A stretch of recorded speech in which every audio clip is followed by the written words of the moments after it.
No. I think I figured out what's going on. One second. You should be able to hear me now, fellow everyone. Sorry about that. God, this is embarrassing, and I'm gonna have to edit out those first 5 minutes, huh? No, they can't hear you. They cannot hear you guys yet. Let me fix this. Oh. So they can Uh, hear you, but they can't hear anybody else? Now they can hear you guys, I think. Yay, hello people, I'm Tech Priest. Hey Hello, there. I'm Biggie, and yes, I got confirmation the stream is working. Hey there, All I'm right. Adam, and in case you're wondering what happened, I am so sorry for that technical fuck-up. For whatever reason, when OBS updated, it actually changed every one of the input and output to default, which means it reads the real text soundboard inside my computer, meaning it does jack fucking shit. Sorry for this bit of a nightmare of a stream. It's been a bit of a nightmare for me personally. Let's just say people got to pay what they owe. Yeah. I tried to embezzle some money out of Adam's credit card. I really wanted that warlord, but he caught me. He's joking, but that's sort of what happened. Yeah, bank fraud. It sucks. Anyway. Ilcom brings up a good point. Comstar was probably blocking our transmission because we were talking shit. Comstar was blocking transmission because we were talking about the Federated Sons. So yes. Let's try that again. Sorry for making the first 5 minutes of this stream suck ass. I would just like to say, as a man that likes freedom, democracy, liberty, and honor, I do love the Federated Sons and how we're the coolest. Fuck off, Fedrat. So let's go into it again. So the Federated Sons are interesting in that they are the largest, yes, but they're kind of like Russia, where only a few of the worlds are really developed enough to actually propel its industry. The rest is just banjos and giant monster fights. A lot of it's also because they've had to fight the Taurians, who arguably are better equipped, at least in their core worlds, than the Suns are overall. Also, their first response to everything is nuke it. Yeah, they fought a lot of wars with the Taurian Concordat. We're gonna deal with those asshole Cappellans too that are right next to us. There's the Cappellans. There's the Kirita. Basically, they have the most aggressive house right on their border, and they share the largest border with them of any successor state. And yeah, basically the Federated Sons are one of two real candidates that could unify and recreate Star League. The other being Draconis Combine.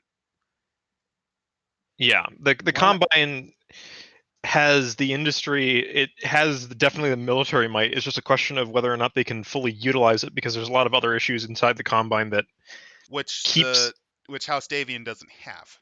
What's stopping Steiner? House Davion has other issues. Steiner, it's sheer military incompetence, honestly. Yeah, really? Because they're a big problem with them is political appointments. Social generals. There have a lot of generals who are more concerned about hobnobbing with nobles than it is cracking open on war by Clausewitz. There's some regimental marching bands in the Lyran armed forces that have more experience with actual combat than a lot of their general staff. There have been entire generations where the planning committee and general staff, like the equivalent of OKW, have not fought a single battle or actually did even basic military training. Entire generations of just literal armchair generals who have never actually even heard a gun fire. Yeah. Now, with that in mind, we should also note that the Suns at this stage in the lore have signed a pact with the Steiners, which is the Lyrans. They're the big economic powerhouse. The Suns are essentially like almost every resource they have economically goes to the military. Mainly because they kind of have to. They have to. It's a situation where almost everything that they have gets thrown into the military funding, because otherwise they can't compete with Kurita and the Cappellans at the same time. So, fluff flies, this book was written out before the clans even hit retail, right? Oh yeah. Correct. This is 88. The clans, I think, were 91. Yep. I want to say. Also, for those wondering, the idea is the they spout that they're keeping alive the principles of democracy, but really they can't. They're too pressed on all sides. What are you guys to really... talking about? I'll have you know the Davians, again, are noble, and we love liberty. If we were, if I didn't live in such a generous state, how come I could say whatever I want? I can praise the Davians as I want and say Laos sucks balls. Yeah, you can do that in the Free Worlds League and not get brought out behind a shed occasionally and shot for speaking the wrong thing. Davian will do that to people who say maybe we should let the Cappellans have certain parts of the Crucius marches just to make them go away. Why would you ever want the Cappellans to have certain stuff? I was about to say something spicy, but you know what I mean. Well, let's just say that the Cappellans are living scorpions from that fable, where they can't stop stinging the thing that prevents them from sinking. Yeah. They can't stop it. They're compelled to destroy themselves. But we get some very good art, good air quotes art of House Davion as a young man. Yep. As I quote, he looks like he injected corn oil into his face to pretend he's young. This is about 30 years previous. He has the Donald Trump tan going on. Yeah. Oh my god, he does. He does. He also has a very good merkin. Yeah. He has a very good toupee. He has how many belts does this motherfucker have on him? He has one. He's got like a JRPG character level of belts. This is actually Nomura's first costume design. He was actually contracted for the initial run of Battletech before he was hired by Squaresoft. So, anyway, they do other things are the Suns grew from the visions of some guy named Lucian, who created Davian Cross Pact. The Crucius Pact, yes, which is where the Crucius marches come from. These are some of the worlds closer to Earth. But anyway, moving on from there, we do get a bit of a history about the history of Battletech. For example, there was the Second Soviet Civil War from 2011 to 2014, as we all know. That happened. Oh yeah, the two victors of the war: United States of America and Union Socialist Soviet Republics. Blah blah blah. Editor's note: it has also been remarked that the end of terrorist feasibility as home for the entire human race began as the names of nations got longer and longer. At that time, there's even a country called the People's Democratic Republic of South Yemen, but Comstar research has been unable to find its location of any ancient map on Terra. Okay, bit of a power level here, but I have a map with the People's Democratic Republic of Southern Yemen on it on my wall right now. Why? Because it was an old map I won when I was doing piano lessons. What the? What is the story? So yeah, I also got a map of the moon. I don't know where that one was from. I did well enough that the teacher who had like a bunch of old maps that she'd give people as like awards. I only got a hang movie poster of Godzilla up on my wall. But yeah, so I've got a map of the world from I want to say 78 or so. I think. I don't got posters on my wall. I just have creepy. Yeah. I just have creepy marionettes. I think it is 78. Yeah. So that was just a little bit of a shit post. So then the Soviet Civil War, which totally happened, the Western Alliance became the preeminent world power.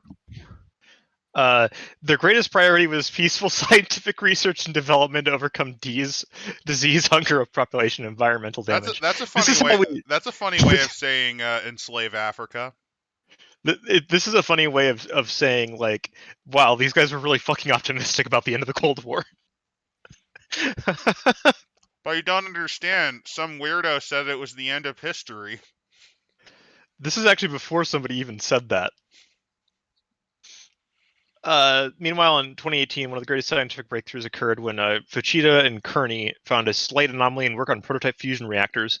Extrapolating from this, they postulated it was possible for mass in short bursts to exceed the speed of light. Which I wish we could figure that out, but the closest thing we got is the Alcubierre drive, which we still think is not. We're not sure if it even would work. It might, but it might not. It's just like, who fucking knows? But what you need to do is you need to go through the black hole. It's just like in that movie Interstellar. Remember when he goes through the black hole and everything works out? But yes, so There's other stuff that happens. We send some probes out. called Recombinant DNA and organisms, so that means Cadillacs and dinosaurs is actually canon with Battletech. Why the fuck not? So we finally establish by 2116 we establish our first colony out in space. Of course, we originally call it New Earth. A because Great why Leap. not? Oh yes, the Great Leap. That's not an ominous fucking name. The Great Leap Forward. Yes. The fun fact is that guess what's on the next page as a chapter title? The Grain Rebellion.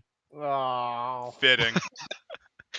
But yes, the Tyrant Alliance collapses in 2314, which basically stops further large-scale colonization efforts, which is part of the reason why the sphere has remained a very similar size that it has for as long as it has, is that there's no real push to expand because we still haven't built up enough on what we've got to really need to. And on top of that, like just even getting the 1,000 worlds or so functional is Curiosity. We're at like a these people- 4,000 or so inhabited worlds. Out of curiosity, as soon as these people got out of the system, where they're like, "Fuck yeah, baby, we're gonna set up our own little society now." that There were- happened a lot. That It did happened a happen lot, yeah. There were a lot of cults that would end up being basically taken off. A lot of dissidents who it was basically easier to say like, just have your own world here. Just fuck off, I know. rather than fight them on Earth. There were a few other issues, but that happened quite a bit.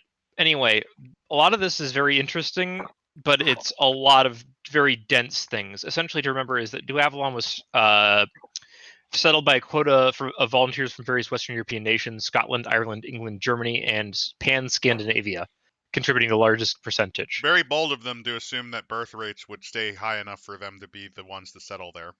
But what Well, about you'd the get a selection. Americans? A lot of Americans, I think, actually went to the Free Worlds League, That's which I'm not surprised by, honestly. Fuck yeah, Free Worlds League. Purple Bird's That's strong. You'd think that it would be the Tarians because of their love of Atomobombia. Taurians were also part of it, yes. You have, like, there's an entire Boer colony on New Cape Town in the Lyran Commonwealth. They are still incredibly racist to black people there. Why would you have space racism? There is space racism in this setting, yes. Well, the thing is because there's no green people to unite all the white and black people to beat up They on. should- Oh, don't worry. Once clanners come around, they started accepting black people and just hating the clanners instead. Yeah, that sounds about right. they Sounds should've about- looked- if they looked close enough, they could have found bird people to hate on. We don't talk about Far Country, Biggie. That book doesn't exist. Oh. It's not canon. So I'll basically, refuse the to be- Grain Rebellion kind of happened because by that point it took so long to talk to each other. Yes, because this is before FTL communication really happened.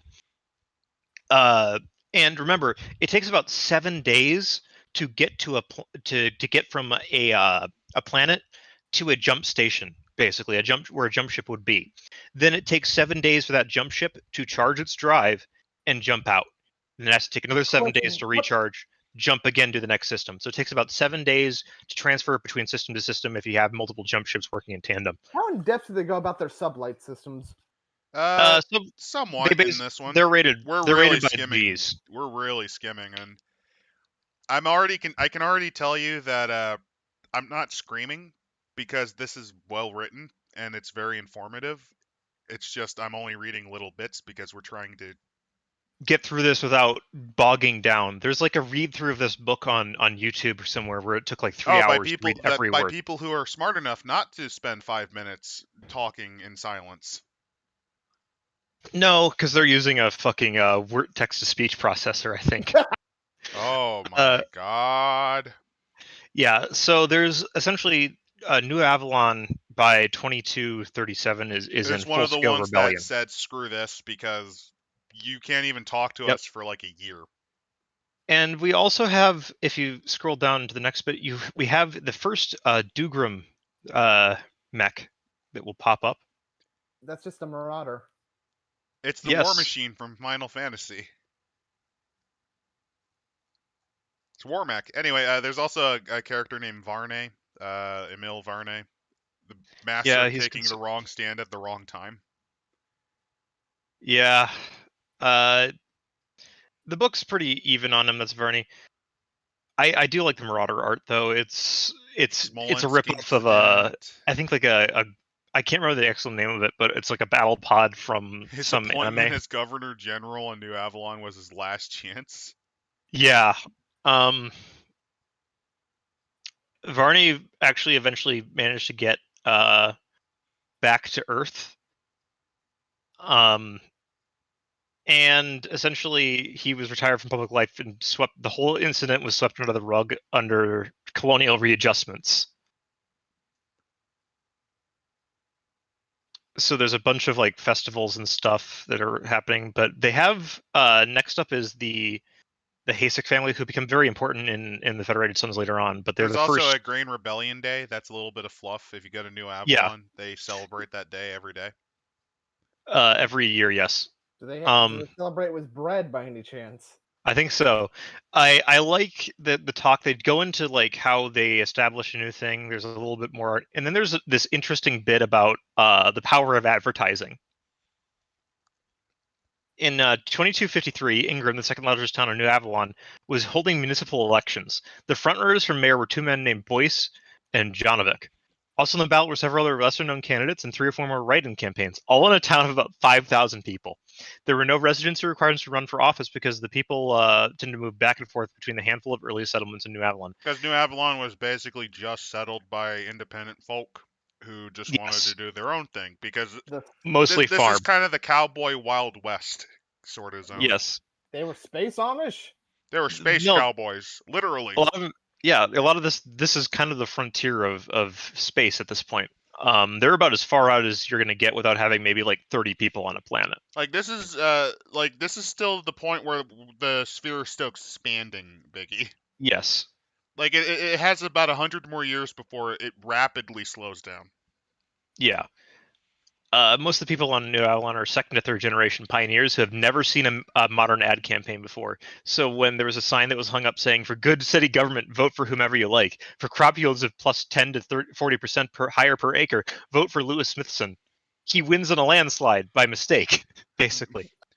Because he wrote an advertising just for his fertilizer. Yes, which they took to be an actual campaign for mayor. He did win, but then he tried to hand it over to the second greatest vote winner because he never intended to run. But there was a judge that declared that no, you are the winner of the election and you have to serve your term in office, or you'll be liable to prosecution for defrauding the public trust. The mayor's job was part-time, by the way. Yes. His business suffered from both the neglect and the suspicion of the townspeople after this, so he went bankrupt. He ruined himself on accident. Yes, and one of the 3 people that was running retired from public life, and then the guy that was the second runner-up became the mayor the next time. But it fell in decline eventually and was annexed by Avalon City, another nearby community. Ingram is still one of the oldest and most prestigious neighborhoods in the capital of the Federated Sons, though. I was just, because we kind of skimmed through, there's also, like, Jason Hasic, the new Cincinnatus. Yes, there's a lot of little sidebars in these books, which... Brave New Government, which explains how they basically formed a government out of the Tyrant Alliance's original thing. Yes, they look through a lot of this sort of stuff, and then neo-feudalism is starting to rise. The rise of hell. We're just going to call it the rise of hell. They even point out that this is something that was pushed out because the idea was to make it easier to govern an empire where literally it could take months to travel anywhere. Well, in this case, it's more along the lines of power rapidly, because it was space cowboys. Power rapidly got into the hands of the most successful farmers, saloon owners, business folk. And, well, since it's a new government, well, we can change it how it benefits us. Which is, it's time for hereditary aristocracy. And on top of that, I mean, once we start establishing a couple other worlds, it takes like weeks for them to get back.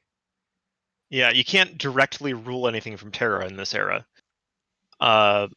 There's like voting for a planetary governor, man. Finding out the results would take like 3 months, and it takes like 3 months for them to get here to the planet. Yeah, I ain't gonna work. It makes a lot more sense just to get What's your guy's name? Greeley. Let's just make Greeley like king of the planet. It'll work fine. Nothing wrong could ever happen. And then Greeley's insane Greeley- son, who's like his insane daughter, like decides to waste the entire country's economy on building like towers. Yeah, they do like have. They mentioned that essentially there's a bunch of fights between families on a lot of these newer colonies. New Avalon's no exception. Where you get clan warfare, except with like space AK-47s and chemical weapons. Like instead of going in there with their revolvers and repeating rifles, just AK-47s. It's basically Africa. And it's like the Congo War all over again. And what happens? 1 second. Jeez. Oh, sorry, I'm eating dinner since the events kind of delayed me from being able to. You're choking on Yes. bacon bits. I was choking on a hamburger. Sorry. All right. They So also what happens is I just want to explain this since this is kind of a key event and this is how House Davion became a thing.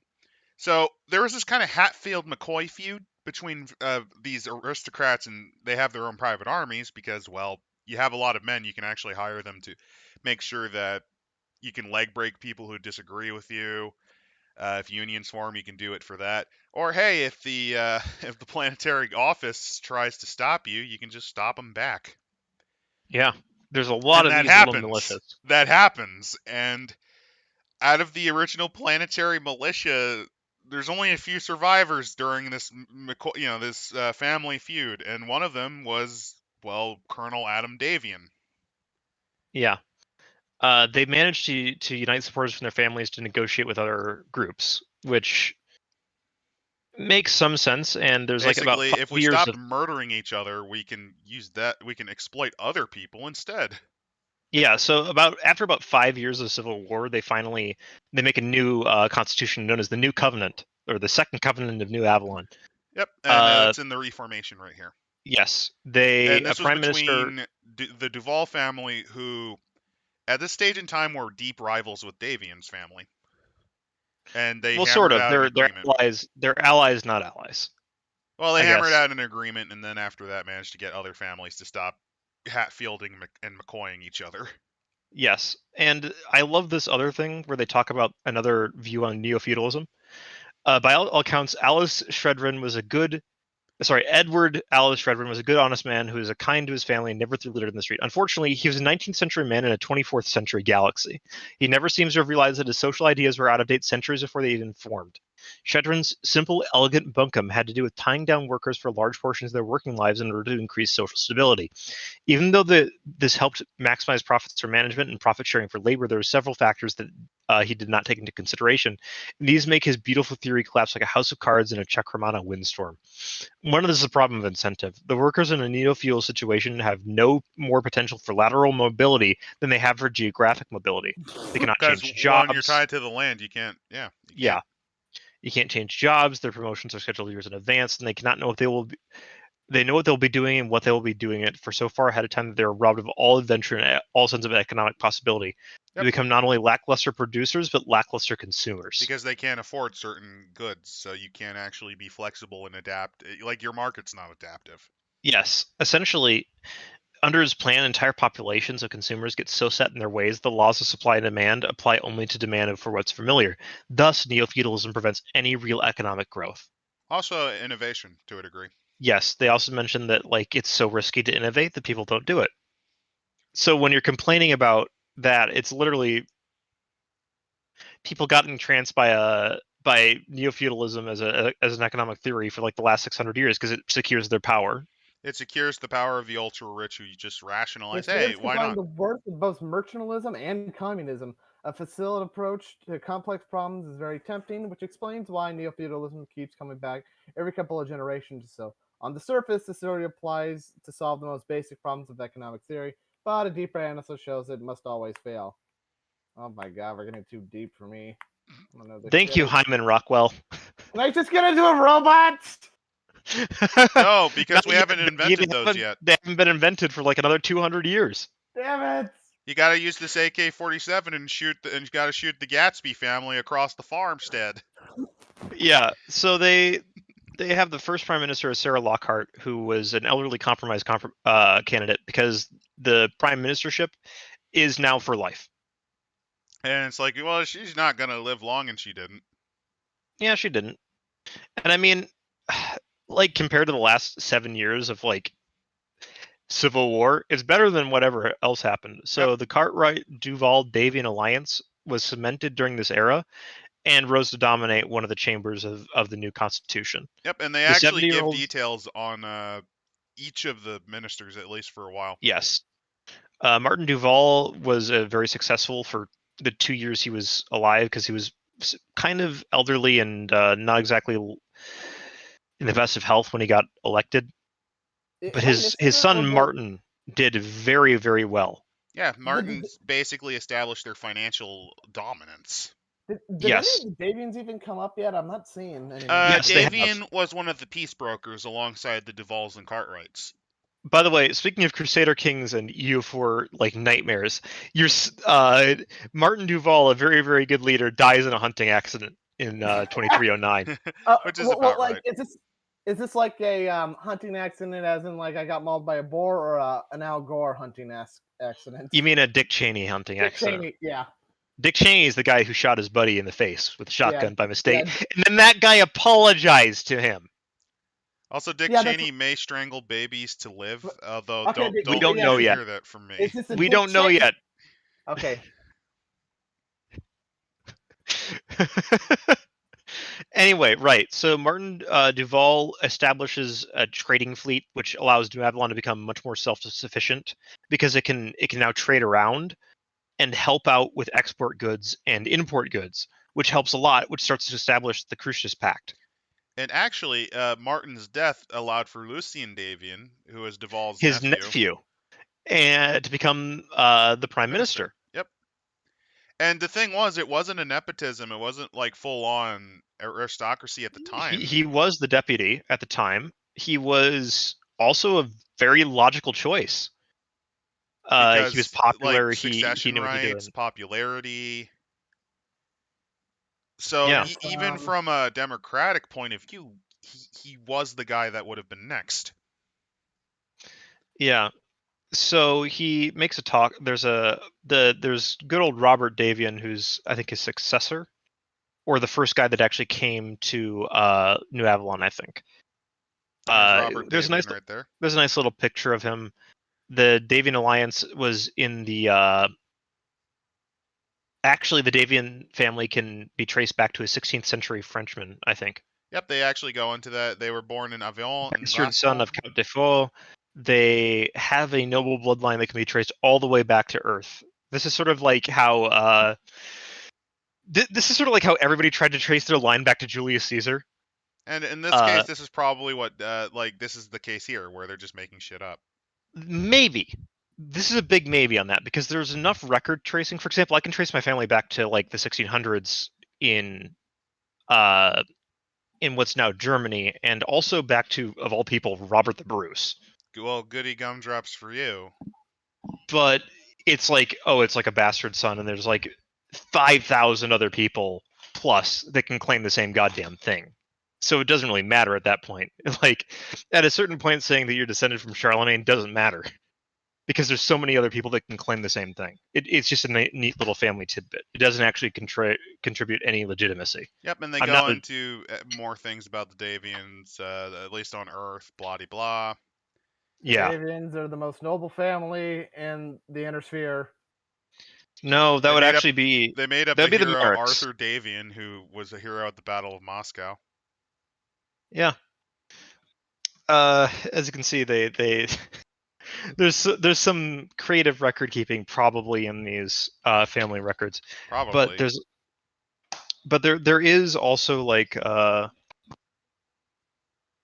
how would I put it? Like there's some truth to this. House Marik definitely was part of the Habsburg Empire.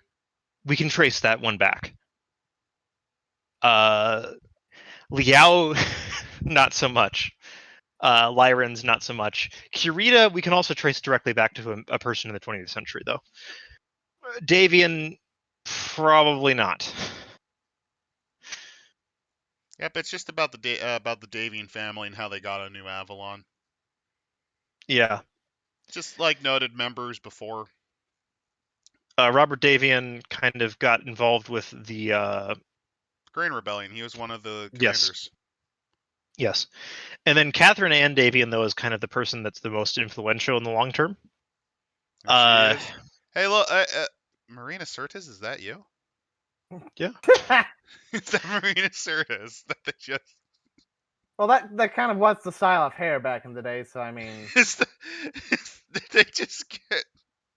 Did they just get Counselor Troy and then just? I don't fucking know, man. I mean, she's a lot like Counselor Troy. She's a master linguist.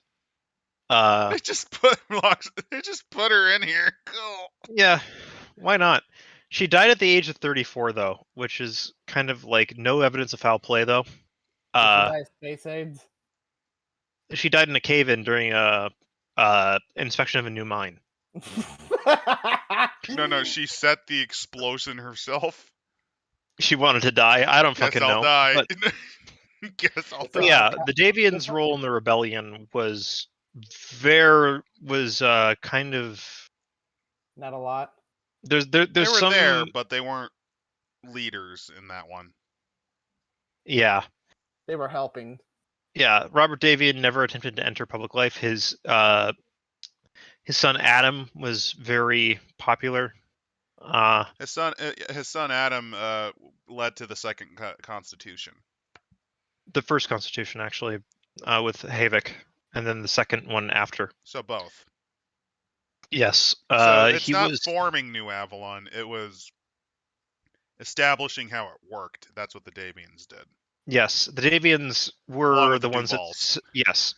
The Davians, though, managed to kind of act behind the Duvals and then eventually supplant them as the most important family. Lucien Davian was elected within a week of the death of Martin Duvall. It's a testimony to his reputation that not even the harshest critics credited rumors that he had something to do with the hunting accident that took the man's life. He was a very good political maneuverer. He was softly spoken, very idealistic, sincere proponent of reform and expansion. Order of considerable skill. Yeah. An order of considerable skill that managed to unite the Fabier family into his own. And that's the thing. It's probably not the first time the Fabiers were mentioned, but you know. Mm-hmm. He also spent the first few years of office simply just continuing the policy of his predecessors, which is always they were building up industry so that they can build everything themselves. They were building the trade fleets. Build a trade fleet. That was his big thing. Yeah. Don't you like this Native American man going to stab that marauder? That's not a marauder. That's one of the OG locusts. That's a locust. Okay, so that's he's a locust. That's a locust 6. I want to say that's a locust 1M. He's gonna take it on with a knife. I love this 80s artwork. It's quaint. I love it. He's gonna fight it with a knife. I think that's supposed to be a member of Wolf's Dragoons. I could be wrong, except that that's the wrong patch for that. It's the wrong way around on it, so they might have mirrored the art by mistake. He's gonna take on the. He's gonna take him on with a Bowie knife. Yeah. But yeah, so after Lucien becomes prime minister, the Terran hegemony is formed. Where essentially war, yeah, Terra explodes. Yes, there's a civil war among the old Tyrant Alliance. Fleet Admiral James Mckenna steps in as the head of the military and manages to create a new order, and almost 100 worlds that he's able to secure within a few years. Mainly because he's an admiral. Yes. He also understands that you can't control everything, so he consolidates a hegemony. Helmut Stellaris, who Mckenna had extolled, had grown up without the help from Terra. Now his offspring are hostile to the idea of surrendering their autonomy to the Terrans again after making it through the hard years of what was already becoming known as the Exodius. Well, there's also the matter that one of the things he had to worry about was Mckenna was pretty quick about it. Mm-hmm. And one of the only ways you could have a chance of stopping him is if you could get your trading buddies to join in. Mm-hmm. And that's where Which is where the Crucius Crucius Pact comes from. Yep. 23 planets are the first part of what would become known as the Federated Sons. Yep, this is the core. The only however, the Crucius Pact embodied a number of high ideals that Lucian Davian genuinely valued. 23 joined, didn't join. 23 went, 3 refused. All but 3 had agreed to sign, yes. So 20 joined in, creating a mutual defense and trade union known as the Federated Sons. What they don't tell you was the other 20 then proceeded to gang up on those 3 and bomb them into nothing. Is that what happened, Tech? Well, either that or Mckenna ate them. Probably the second.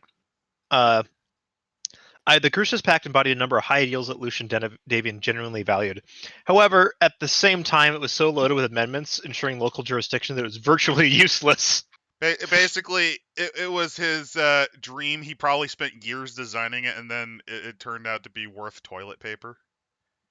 However, the idea of the pact did work out. It wasn't a centralized government, but it was an effective defense union. Yeah, it was like the Hanseatic League. Mm-hmm. As mentioned, though, it's the only document that made the League of Nations Charter look practical. Oof. I bet I bet you could also use it to shoot elephants because it's such a thick book. I bet it was a very thick document. You could probably use it as a support for a fucking structural part of your house, like a column or something. Yep. I bet it was longer than the time Aristotle tried to explain. I think it was Aristotle trying to explain epicycles.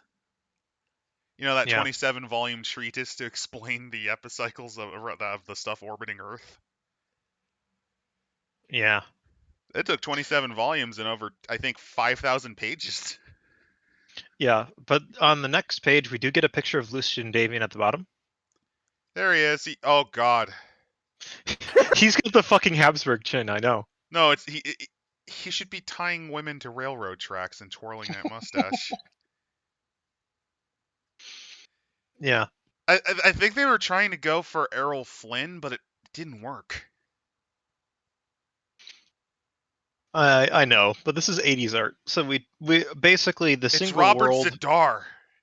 It becomes, because of the Crucius Pact and Lucian specifically, it becomes. Do you think he threatened those other 20 that if they didn't join, he'd beat them to death with his chin? Probably. I'd do it.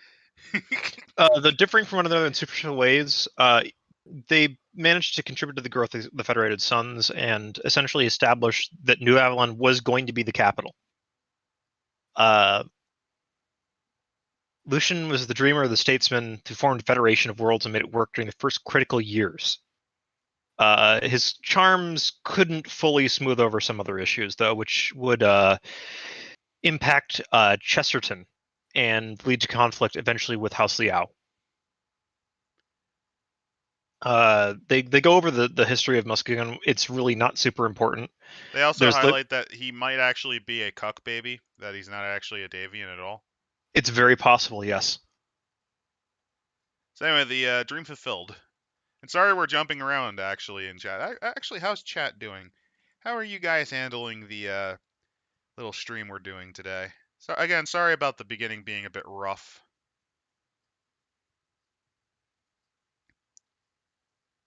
Praise the Emperor. Hope everything works out. Yeah, that's gonna suck. As I recall about the Federated Sons, there's a group of religious people that are trying to combine all religions into one text. Yeah, the unfinished book. That they detail that a bit later on. They also couldn't see that kind of economic analysis in the other kind of game at the time. I will give it credit. Yeah, I've never seen this degree of detail here. Yeah, the FASA guys really put a lot of effort into Battletech.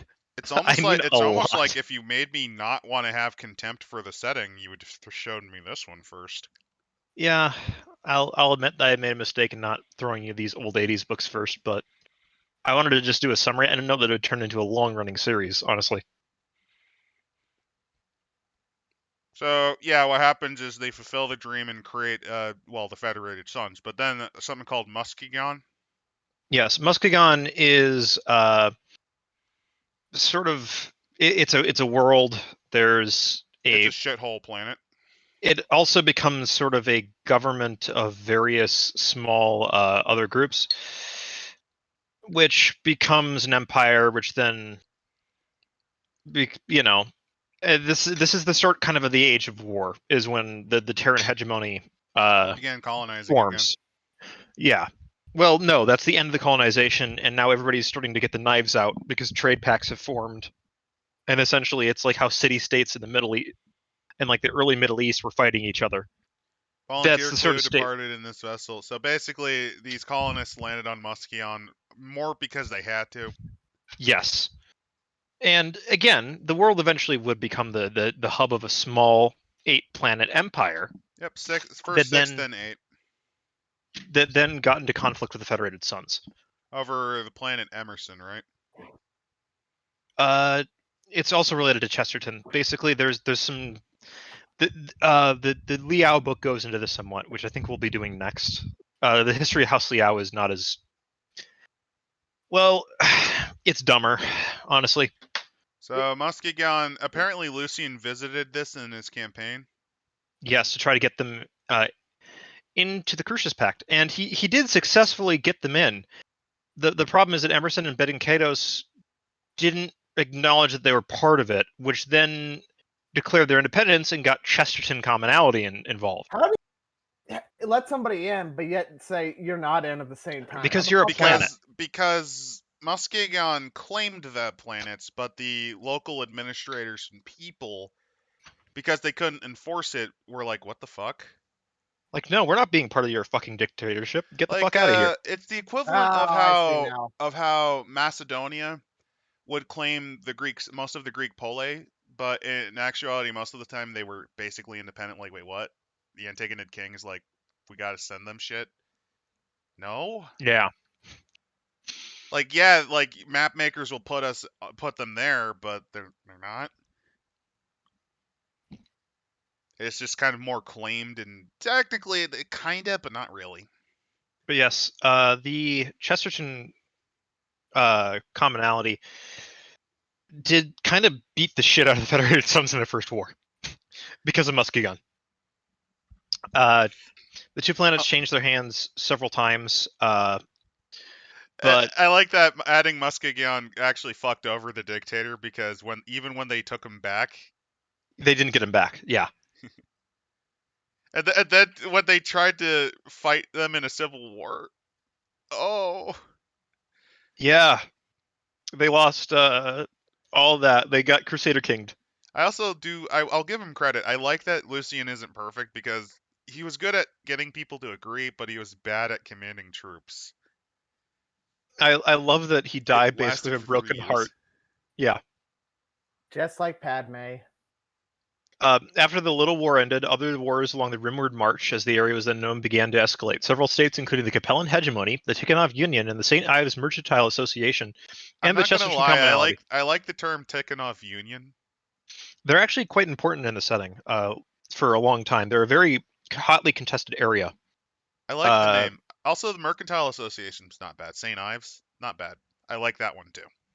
They actually are independent for a short time between like I want to say 2029 and the 3060s. They managed to break away from what is then the Cappellan Federation. But then the Cappellans did their standard of doing horrible things to them. And got them back, yes. The Cappellan St. Ives Wars. There's actually a joke, April Fool's joke, about because there's a planet called Taiwan, I think, in the Ives Compact. So it's free Taiwan, and they cross out and then free St. Ives. Oh, no. If I remember correctly.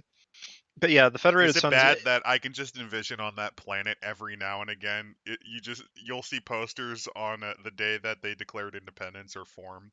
You'll see occasional posters going, St. Ives number 1, Cappellans number 4.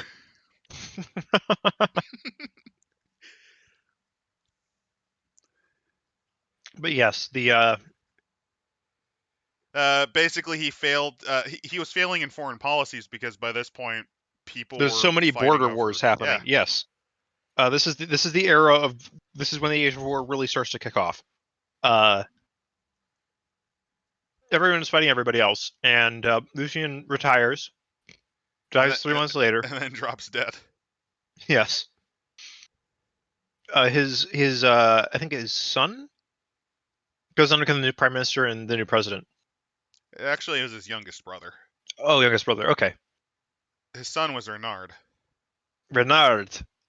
All right. Charles does a lot of reformations. But wait, before we do, here's what the Tyrant of Muskion looked like. He's screaming because he got cucked. Also, His name he's was not even Hassan human. Akhmed.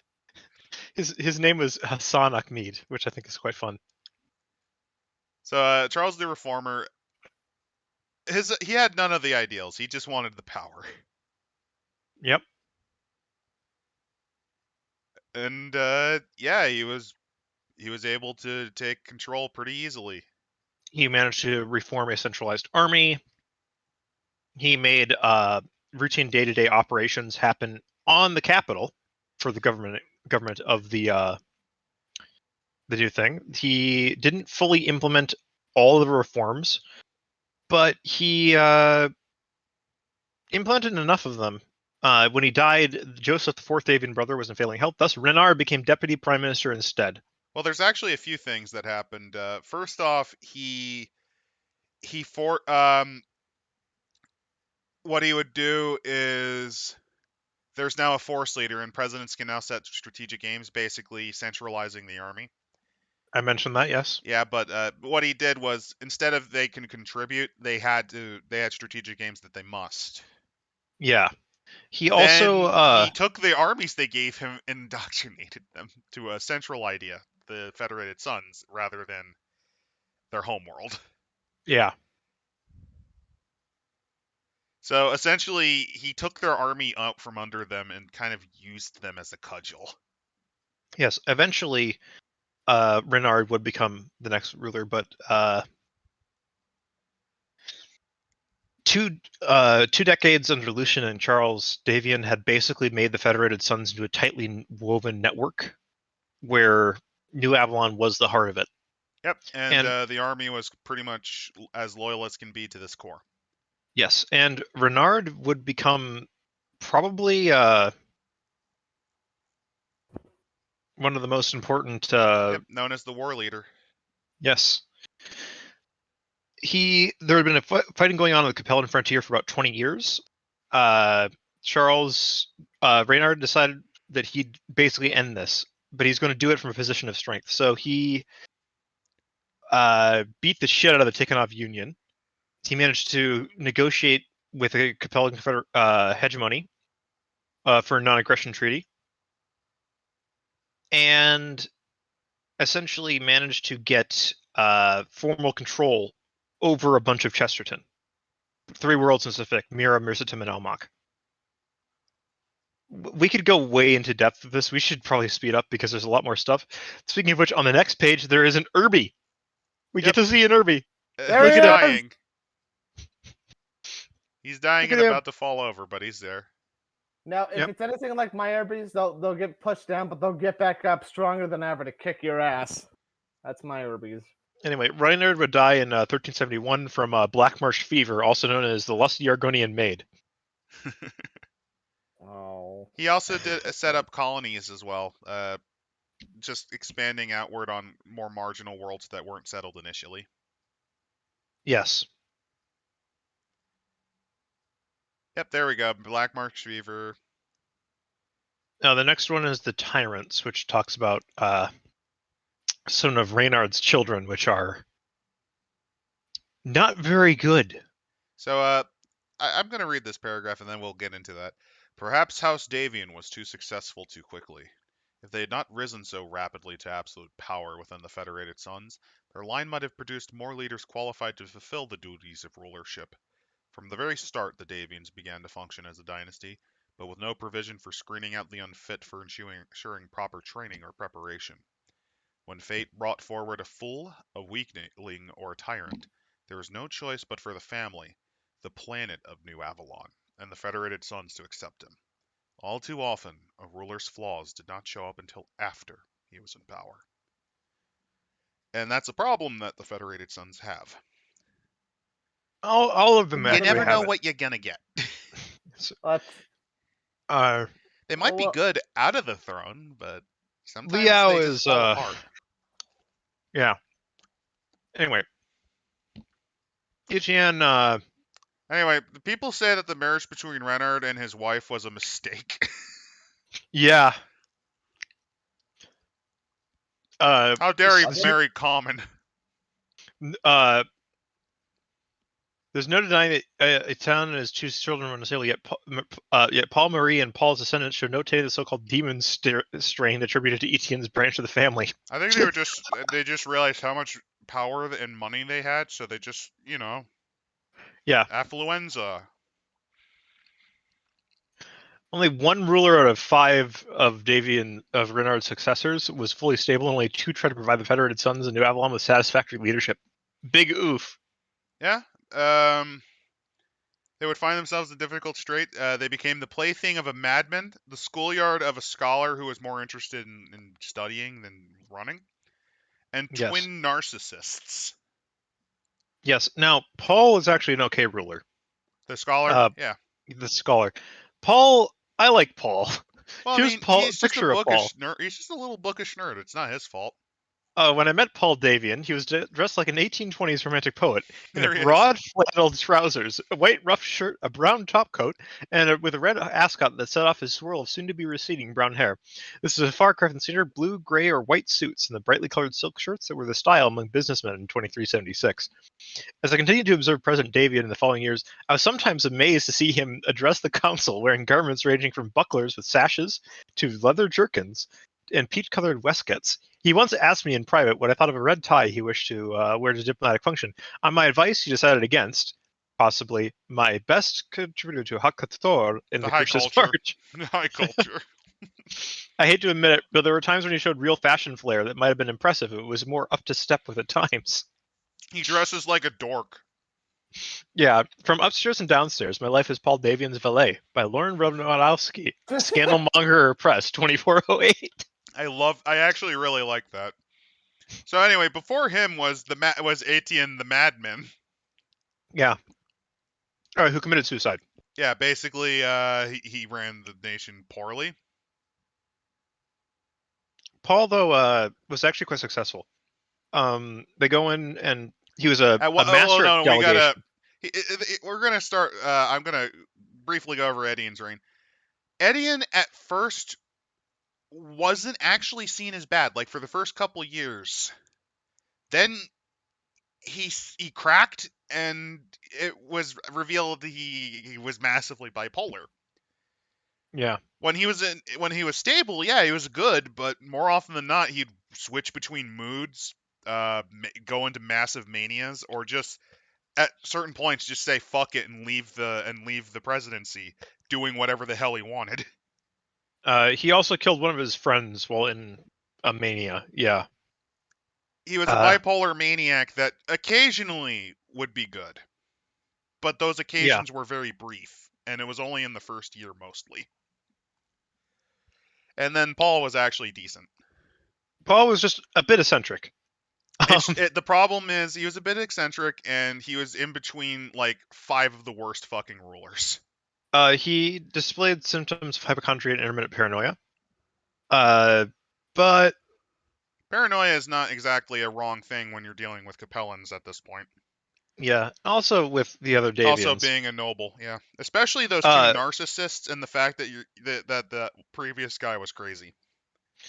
Paul's reign was relatively peaceful.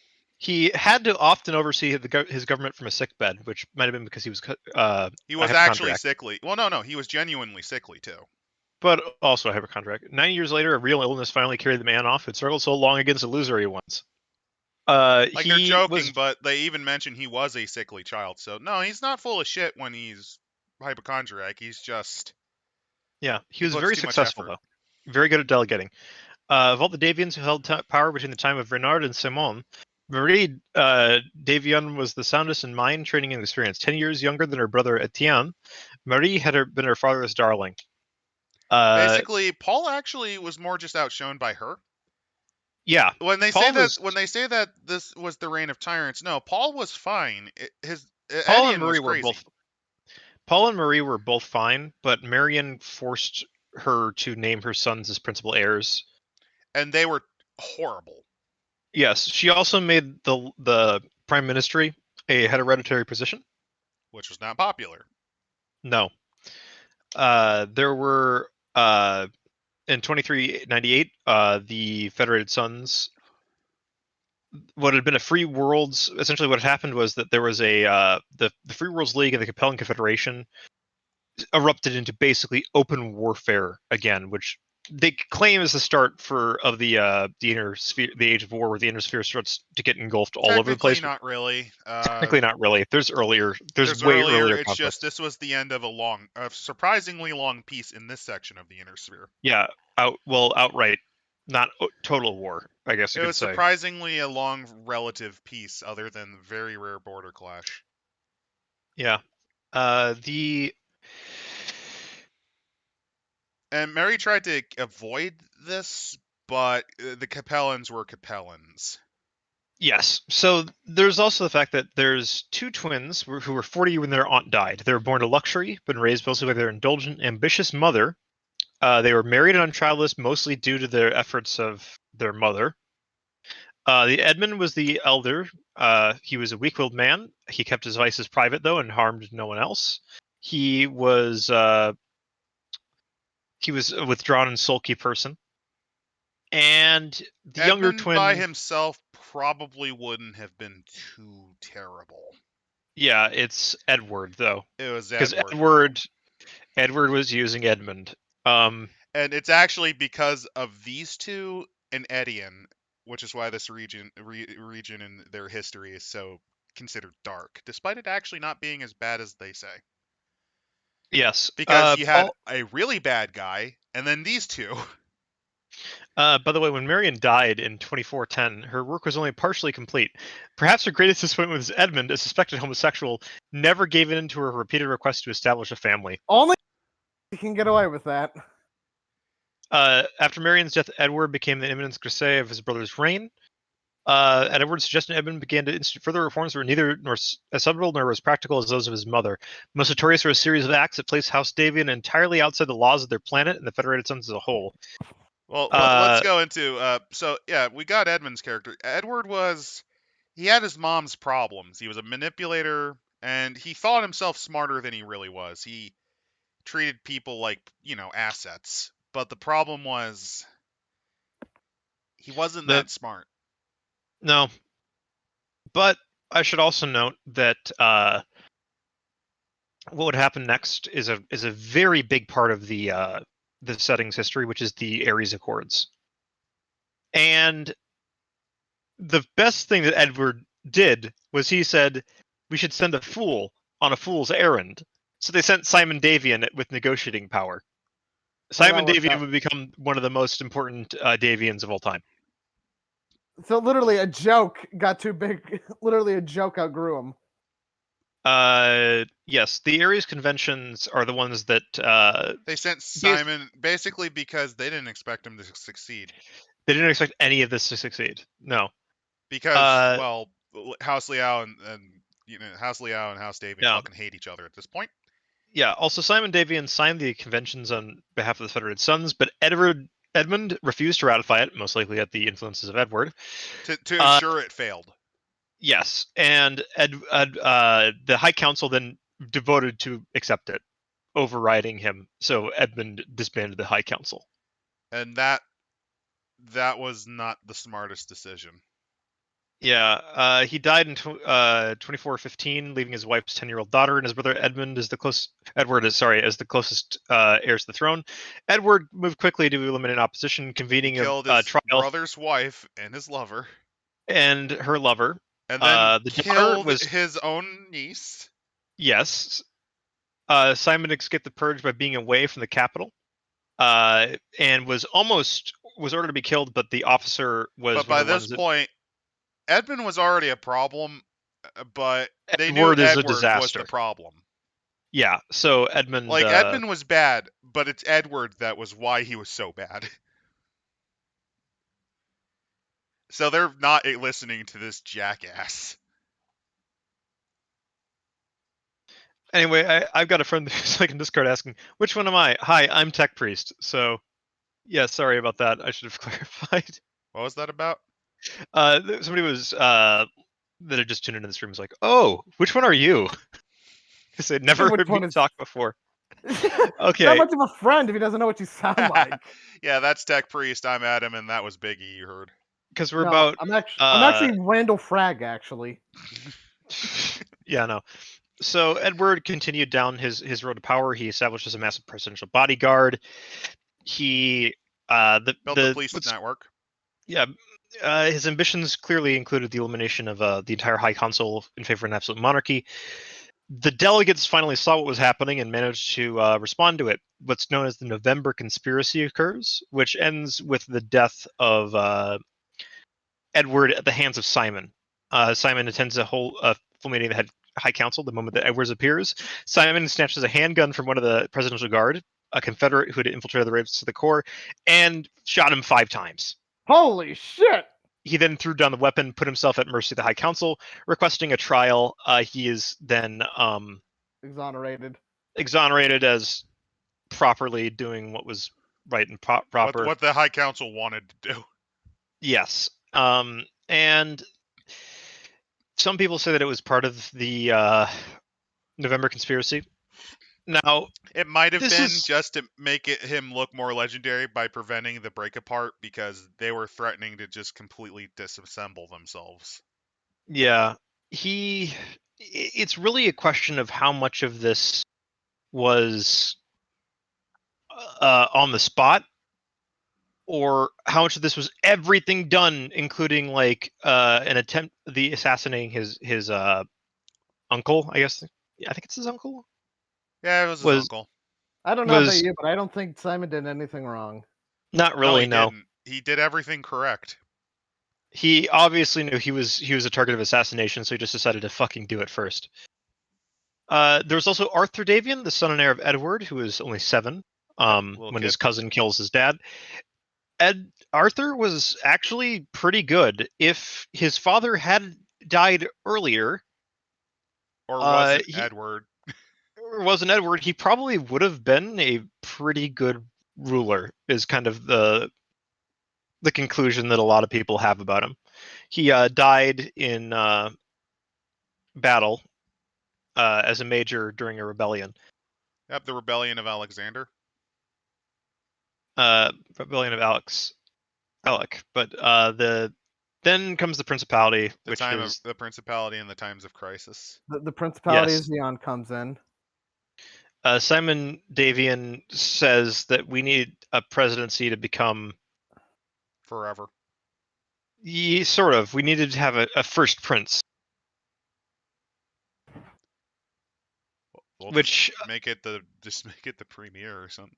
Yes. So basically, he made the aristocracy initially not a hereditary one. It's established their appointment by the High Council. The aristocracy would be composed of a 6 structure. Here, this is under a new order, page 33. Six tiered structure would allow for numerous small administrative districts with a considerable local authority and well-developed chain of command. Was Simon the beard one holding up the paper, or was that just some other asshole? Hey, remember when Solomon Grundy helped create the new order? Oh my God, Solomon Grundy. No. He was born on a Monday. Yeah, so there's the 5 principalities: the Terran March, the Cappellan March, the Draconis March, the Crucis March, and the Outer March.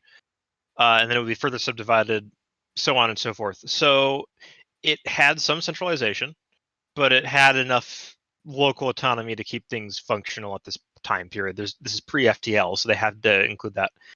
And Simon Davian was then elected the first prince, which is the one that's the head of all of the marches. So basically king. Yep, princes of the 5 principality would hold co-equal powers, and within their own territories at least were not answerable to any other. Yes. The first prince would be the head of the Crucis March. And then Which there was a makes sense. precedence. The first prince would be the Prince of Crucis, and then they had a succession order after there. Yes. The next page, they make a good point that a self-confessed murderer on trial for murder a month later became the foremost figure in a powerful interstellar realm. He became the first prince. On top of that, they mentioned that it was the same people who witnessed him kill him, which really tells you how hated Edward was. Yeah. He would go on to rule for another 40 years. Essentially, the battle mech would come out very soon later in 2439, the Mackie. Yeah. Hey, it's the first robot. And the Federated Sons would fight the Terran hegemony. Didn't go to the best. They'd win. They lost on Is that Kantari's. the Black Prince or the Against All Odds? The Black Prince is about his kids. But by the way, military security talks about the fact that the Davians managed to get their hands on the battle mech plans by negotiation. By negotiation, yes. Mainly, they just bribed the Lyrans to give them the plans. Yep, some of the mech designs of the others were stolen. The guards have been playing cards on duty. Yeah. The factory workers to call them by their first names. Yeah. There was literally, it took no effort. All you gotta do is walk up there and just say, hey, I gotta deal me into the card game. So yeah, deal me into the card game. Here we go. Yes. What's that weird leg thing doing? Yeah. So the Black Prince is James Davian, who is the son of Simon. Now, the main thing is that he had an unhappy marriage. He started to get into liaisons, and he was an okay ruler. It's just that he had a lot of personal scandals. Mainly because he was spoiled rotten like Edmund and Edward. It's just he saw what that led to, so he was able to focus it on less destructive hobbies. Yeah, he was assassinated during a ceremonial procession probably by a pissed off lover or wife. Yeah. Then there's the lady in the wheelchair, who's Ellen Davian, who would be the most of the Davian family actually got killed in this assassination. The only survivors are Ellen Davian, Lisa Surdwow, the pregnant wife of Ellen's other brother Roger. So the main thing is that there was no guarantee of Davian succession. Because his assassination basically wiped out all the other Davians. Yes. Now, luckily, Ellen was able to remain in power, and also she wasn't incompetent either. She was decent as a staff officer. Yeah. Also, the Richard Varney, who may have been part of the assassination plot, managed to fail as a regency council. So Ellen Davian. They also underestimated her because she wasn't formally trained because of her disability. Yeah. Meanwhile, her popularity grew very quickly. She was a very skilled politician. While she may not have spoken, she listened. Yes. Within 5 years, basically, her power was strong enough that basically secured the fortunes of the house, at least for the time. She managed to remove Varney. She actually promoted her rival to fill a vacancy in the Cappellan Principality. She installed many of her own supporters in the area to keep him under scrutiny. And there she is, by the way, for those who are curious what she looked like. And then finally formalized the Act of Succession, which confirmed that her 5-year-old nephew would be the next heir, established a way to create a regency council, and essentially formed the modern monarchy, as you will. She stepped down when she was 75 in 2500, because her nephew is now 32 years old, broad experience, very well experienced, and she outlasted several of her opponents. Yes. She sent her nephew on a grand tour, a 2 years tour that her poor health would never allowed him to make. Got it back and transferred the power, which is the first time that it happened. The whole thing was she set him up so that they all knew him, and then there was the coronation. Yes. And on top of that, she had fought for 3.5 decades to basically ensure that she could stand down, give power to her nephew, and just retire quietly. Not have the House Davion explode. Yes. She lived until 2510. Yep. When she died in her sleep at the age of 85. Known to history as Ellen the Good. They have a blurb on women in the 25th century. Yeah. A widely circulated study purported to prove that women were unable to use neurohelmets to control mechs because of deep-seated psychological resistance to the union of the feminine mind with any outside force. That's okay. That's funny. It's horrible, but it's funny at the same time. It's funny. Basically, they're showing, ideas, and Hegel was right in that this can happen again. Yeah. William the Fair was the next one. He was very successful. Became a hereditary. The Rimworld's Republic. They mention House Amaris here. Yes, they do. They mention that they managed to marry into the Varney family again in 2511. There's also the McAllisters, who would change the course of William, history. Yes. The 10-year prince, William, remained in a coma for nearly a week before succumbing to a plague. That's the death of William, yes?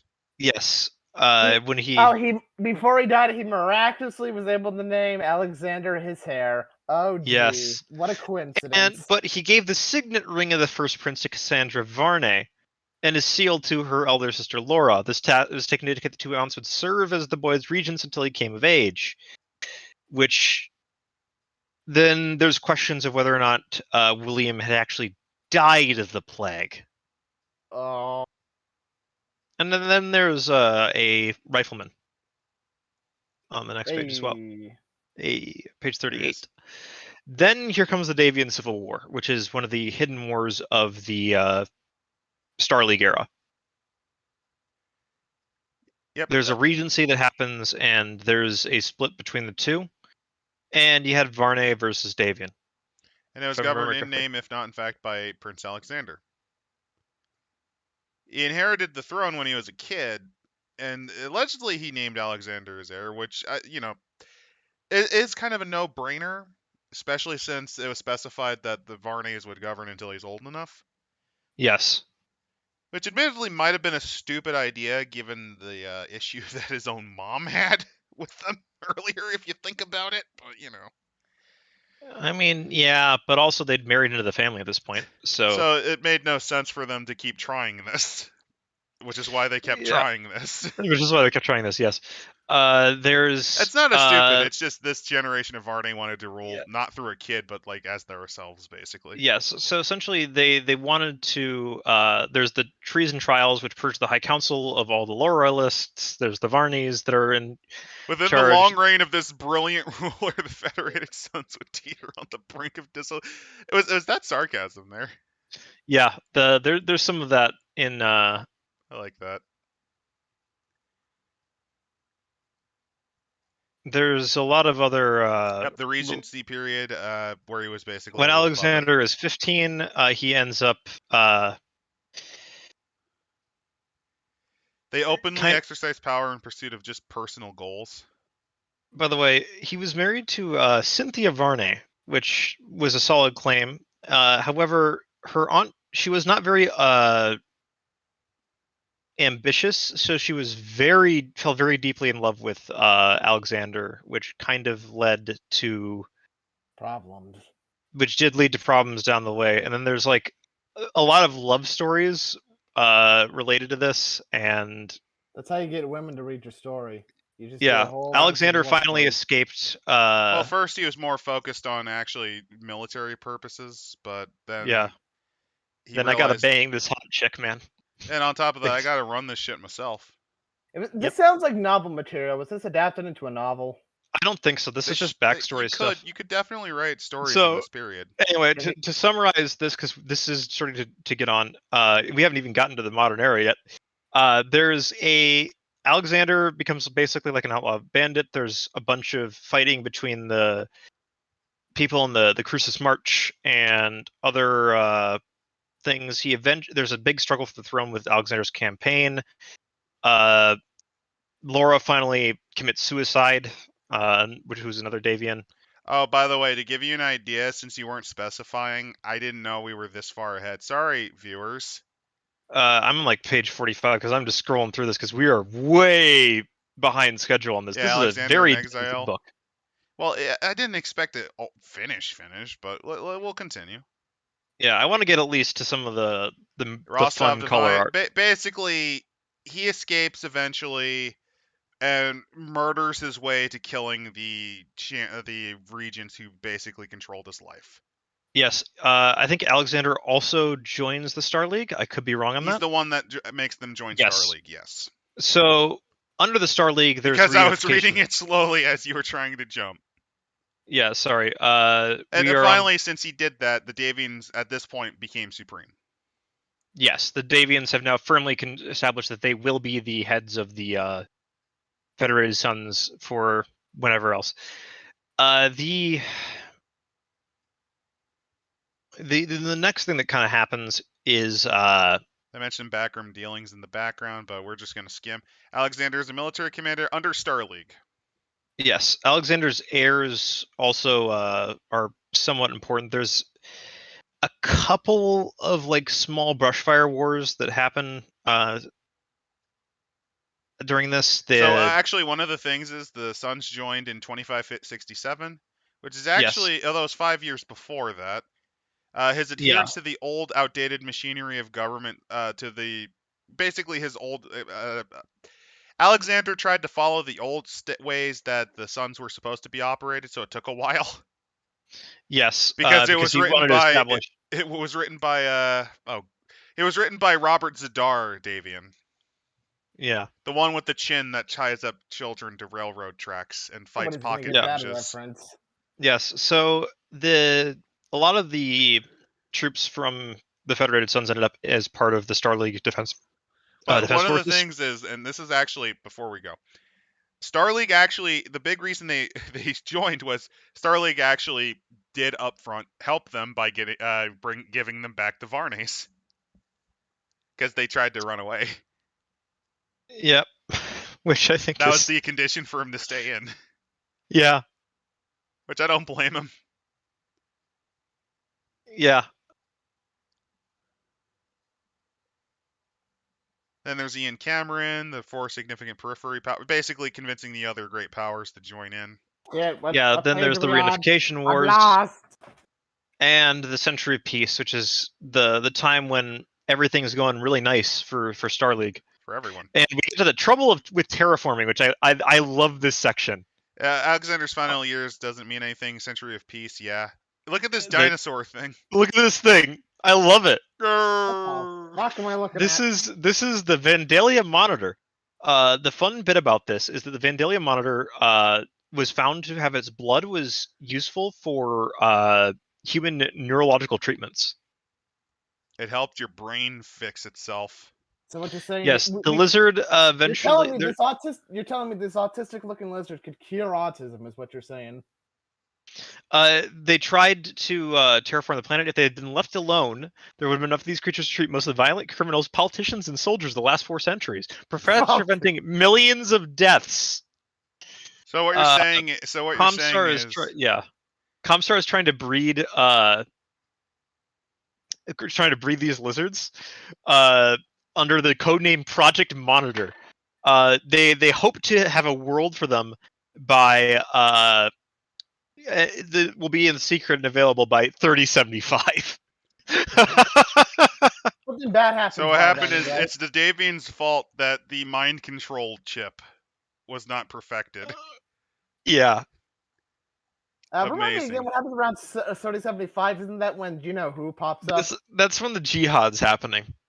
So yeah, that ain't good. So anyway, there's Zane Davian, his successors, and Samuel. Yeah. Then the beginning of the end of Star League. There's Takiro Kurita right there. Yeah, when Kurita troops attacked the Davian world of Marduk in 2070, 25, the League was slow to react. The clash escalated into what's known as the War of Deviant Succession. This is sort of what would start to lead towards the end of it. It was between Joseph and I think a Kurita who had a claim to the throne through intermarriages. Takiro. Yeah.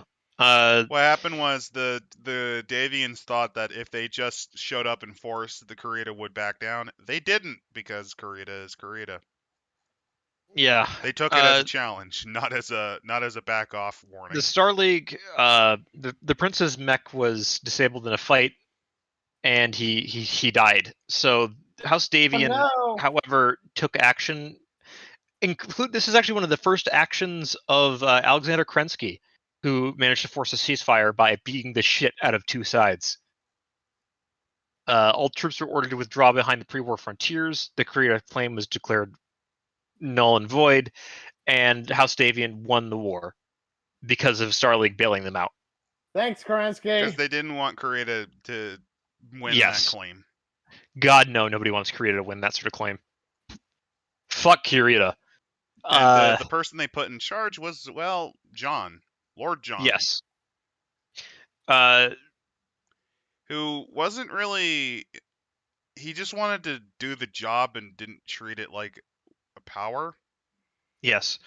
Now, when Simon Cameron died, this is when Richard Cameron takes the throne and Kerensky becomes basically Lord Protector to try to keep things from exploding. It doesn't go too well. General Kerensky, 20 years earlier, had declared that John was the best and most robust of all the lords in 2764. 20 years later, just before the Exodius, he basically says he accuses him of being the traitor who destroyed all that I've worked for. John Davian. Well, the thing is, John Davian was a man of committal. Yes. He doesn't bend. He doesn't compromise.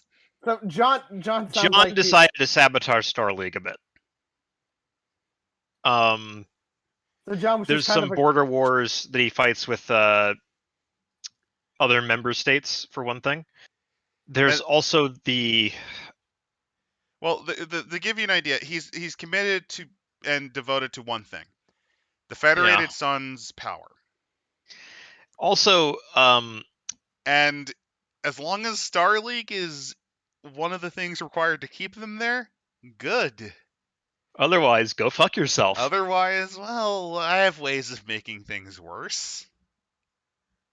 So, so how did John fuck over Kerensky exactly? What pissed him off? Well, first off, he didn't hesitate to vote for the amendment that would reverse the Cameron Edict, which limited household troop strength, for one. He also, which Kerensky was fine with that. Kerensky was fine with that not passing. He actually didn't want that to pass because he knew it would cause a lot more trouble than it actually solved. The main problem, though, was that by raising, they wanted to raise taxes to fund. John vetoed it. Yeah, Kerensky needed help to fight in the periphery. John said no. Who gives a shit about the periphery? He accepted the will of the majority councils. Many historians believe it was from this time, basically when he was outvoted, that he believed Star League would be worthless because it's not helping me. Yeah. And hey, you can't beat his periphery, Fox. What makes you think you can order me around? So also, don't forget that John was basically an ally. Davian is not siding with the Maras, which is good. Kerensky's great. That's great. Okay. Now, at the end of the war, guess who's one of the first people that tells Kerensky to fuck off? John. Yeah. It's John. Basically, Davian claimed to be the chosen regent because, therefore, I can be the preferred successor, right? Kerensky, however, said, no. You can't get the throne unless you agree to support to the new, like, how the Star League was like before Amaris. You have to abdicate being the head of the Federated Sons, basically. Which he would never accept. He would never accept. You can't be both the head of the hegemony and the head of Star League and the head of the first prince of the Federated Sons. You can't do any of that. You can't be all three. So here's the thing: Richard Cameron grew up with this shit show, and he thought if I forced them, I could force them to heal. Which no, which you couldn't. resulted in Stefan Amaris killing him. Yeah. It didn't go well. We'll have to do the Liberation of Terra books at some point, because that goes into detail about the collapse of Star League, and it's quite fun. But Amaris basically ends the Rimworld's Republic. Almost all the power of the Rimworlders. Descendants of the Rimworlders have compared Amaris to the Terran dictator Hitler. Oh my god. So here's some things that John Davian said about Order 156, which would have disbanded the House armies. Yeah. He admitted that an ideal league would eliminate the House armies that could create such internal disputes. And in an ideal universe, all 6 houses would be united under the banner of Star League's army. He then said that Star League was voluntary. Yeah, It specifically left domestic policy, including defense, in the hands of the member state. So, which is bullshit, because there's the Star League Defense Force. It's a very tenuous argument that he's making. And he maintained that each state in the league needed its own armed forces for protection in case a tyrant ascended to the throne of First Lord. Basically Which saying, look, Richard. Yeah. Well, he was also saying to Richard, "You try this, buddy. I will fucking fight you." We're gonna fight you. We're gonna fucking get the knives out, man. And the thing is, Davian's was the most moderate of the fuck yous.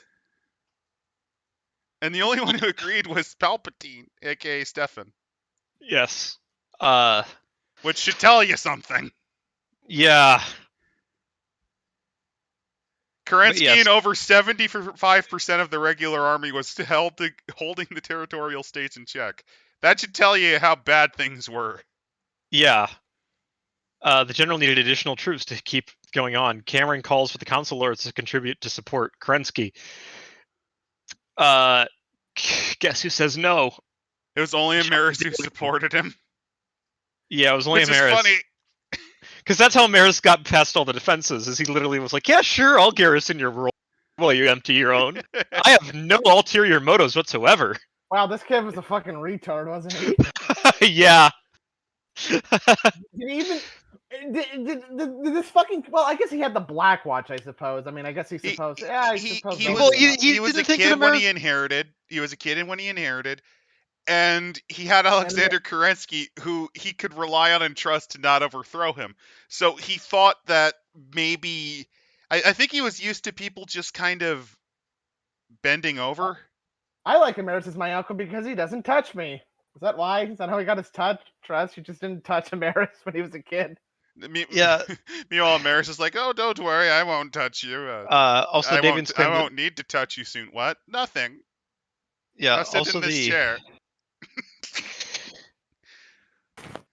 Also, the fun bit is that yes, he may have been named regent in case of the 2-year-old daughter. The John may have been the regent if Richard had died. The problem was that Amanda was also fucking killed. So that's the thing with Kerensky then saying that you need to go fuck yourself on that one. That's not going to work out. You can't be both. When Kerensky went to his former ally for assistance, John Davian replied, "He must marshal his own household forces instead." Yeah, to guard against outside of interference. And when Amaris asked for support, Davian said, "I don't recognize your right to the throne." So he literally decided to pull a Luigi and do nothing. I mean, in his defense, I think if he sent like a good amount of troops, the Cappellans would have done something stupid.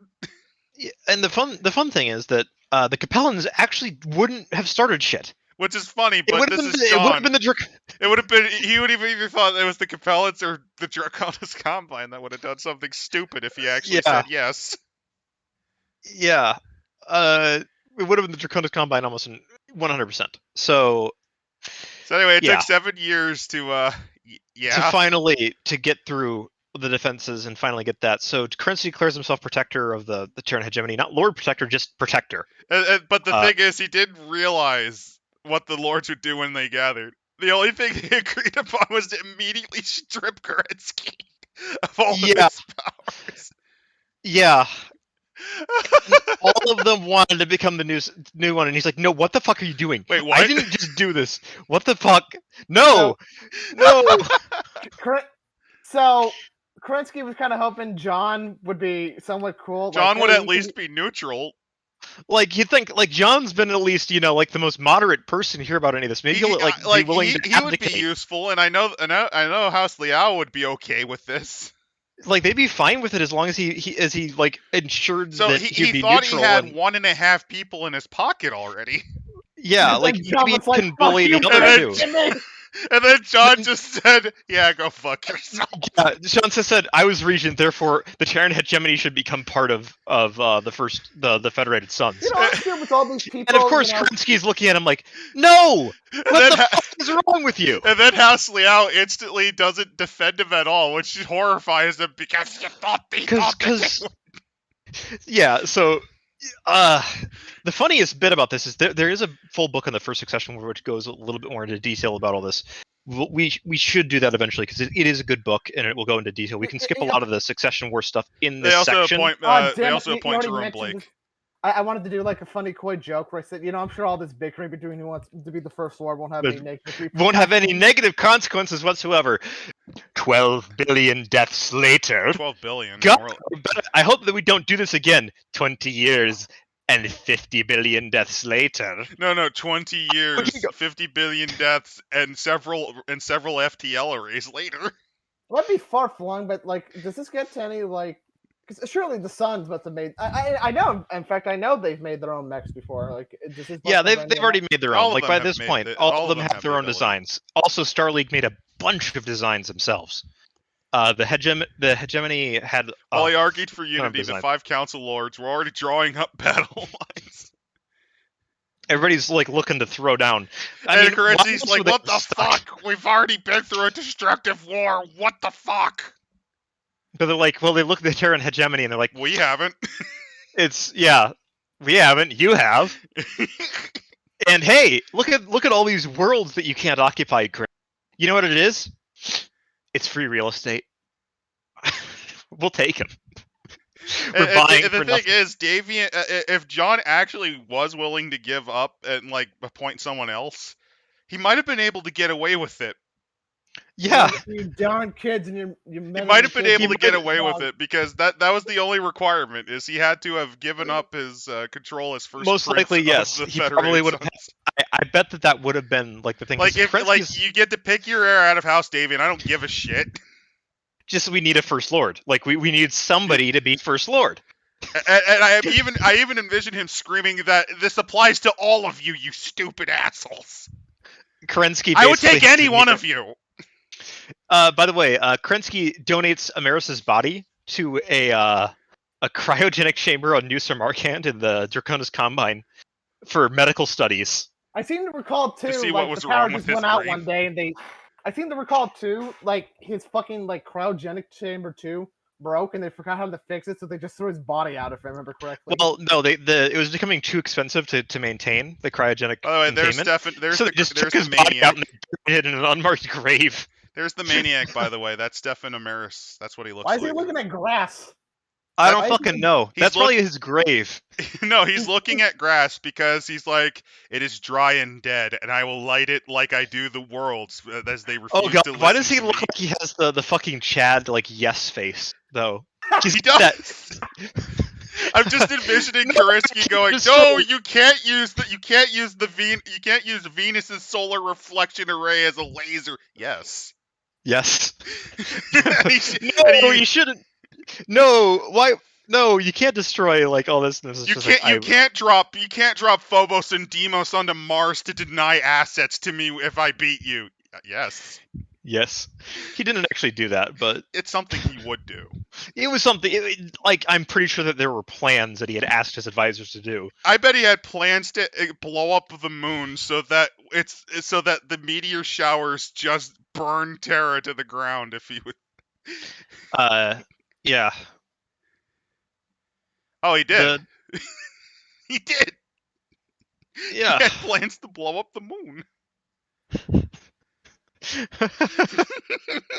Yeah, the first Succession War. We can skip these parts. I think we can. Yeah, the nukening. The first nukening, The- which destroyed their ability to easily transmit navies. Yes. By the way, there is a new Avalon Catholic Church. That the Pope Hooray. has moved officially into the Federated Sons, if I remember correctly. Don't know Wow, where they that must have is. they must have done a whole lot of negotiation for that to happen. Well, what happened with that was oh yeah, I forgot that it was in the Text Talks Battletech, but it got fucking Maris stacked. killed the original Pope. Yeah. He had his Gestapo kill the Pope. Was it in Dark Age, Town Debacle, Kurita, or Liao? The Purge, which is The further. Purge. Like we're going to have to skip ahead Well, of yeah, all this. I know. This is I a just lot figured. of... Kentari's 4. Kentari's 4 is worth mentioning because the greatest atrocity in the setting. It's basically the Nanking Massacre on a planetary scale. And of course the Kurita do it. Of course, Kurita did it, yes. It also essentially broke the Kurita offensive against House Davion because it traumatized the soldiers that had to carry it out, number one. Even they have standards. Well, it's because they're ordered to go and kill men, women, and children by hand. Oh, Christ. Yeah. So, did any, like, I mean, that sounds like a story right there where you could have, like, the fucking there is a part of what's known as the Grasshopper anthology, because it's stories about this one mech and its travels through like 4 centuries basically. One of the stories is that it was on Kentari's massacre, and the person who was in it tried to describe save how someone. they shot a priest. Yeah. That's what I was gonna say. Did like anybody rebel? Did like any like were there any like? There were a few, but then they were taken and often that was killed. He killed Minoru, and then Jinjiro did it. Yeah, Jinjiro did it. Minoru Kurita didn't do it. Minoru Kurita was the one that started the Succession Wars because he thought he'd win, and then he got fucking got. He got sniped by a Davian soldier. Yes, the Succession. And Jinjiro, he issued a 3-word command: kill them all. Yeah. Armed with only pistols and swords. Yes. In one case, Tarna Oza hid 10 families from execution by forcing them into a mine shaft. Yeah. Blocked the entrance with their mech, and essentially fueling the cry of hate mongers who wanted to lock up all Orientals. Yeah. They tried to genocide the Asians in the Free Worlds League after this. But yeah, like it was Nanking on a planetary scale, 52 million civilians. And then an unknown assassin killed Prince John, which led to Joshua taking command. Oh no, Joshua died too. It was a double tap. It was Paul, the grandson. Yes. The Davian managed to bounce back during the second Succession War, but that's a bit of a longer story. Here's a good quote on Paul's personality: "Power for power's sake is hardly worth seeking, but power to save this realm is something I must have and something I will have." Yeah. Also, there's some other art on page 67. We should just skip to this because this is probably the massacre, and these are people looking on in hatred and disgust as this mech is shooting orphanages. Like, shooting orphanages, yeah. Is that a Cat of Nine Tails arm? No, that's an arm that got blown off, so that's just like the electronics in it. That's a classic rifleman, by the way. I could just see, though, like, a Cat of Nine Tails arm. On Solaris, yes. Also, that's a Warhammer in the background there, one of the original there he ones. is. Yeah. I like the Warhammer. It looks good. It's a good mech. It's one of the unseen, so it's going to look good. Those ones had actual design elements put into them. But yes, it turns out Paul, despite being inexperienced, he's good at understanding long-term effects. Yes, but yes, on page 67, there's some of the weirder art in this book. I don't know what this picture is. It looks like a still from The Sopranos. Effectively, they give power to him, and he's able to defeat Kurita several times and actually force them out. Yeah. But what happened was they were both too drained by that point to really really continue. The second Succession War would be where they really start to throw down again. So here is a pair of serial killers, I think. Yeah, there's something else, I'll tell you that. not It looks people. like a character from the Sopranos. I don't know what and these people are. What are these people? I think they're supposed to be like the people that are referenced in here. The sergeant and the prostitute. Yeah, but anyway, moving on. Let's look at another mech shooting something. So here's the question: which one's the prostitute? Is it the fucking, I don't know. Is it the Sopranos looking motherfucker? Also, there's a I love I love this old guy here. Look at him. He's on the moon. I'm on the moon. Look at me. I'm on the moon. I love it. And the next page is even a better one. It's like what he's shooting at, maybe, I think. Oh, Whoa, it's the battle for Tikkanov. Yeah. Tikkanov becomes a very important front line for a lot of the Cappellan Confederation. Oh no, it's about to get exploded, this mech. This mech, yeah. Poor rifleman. He keeps getting beaten up in these books. But yeah, they continue on. There's a hatchet man placed here way out of context. I can't tell if he's sitting or standing.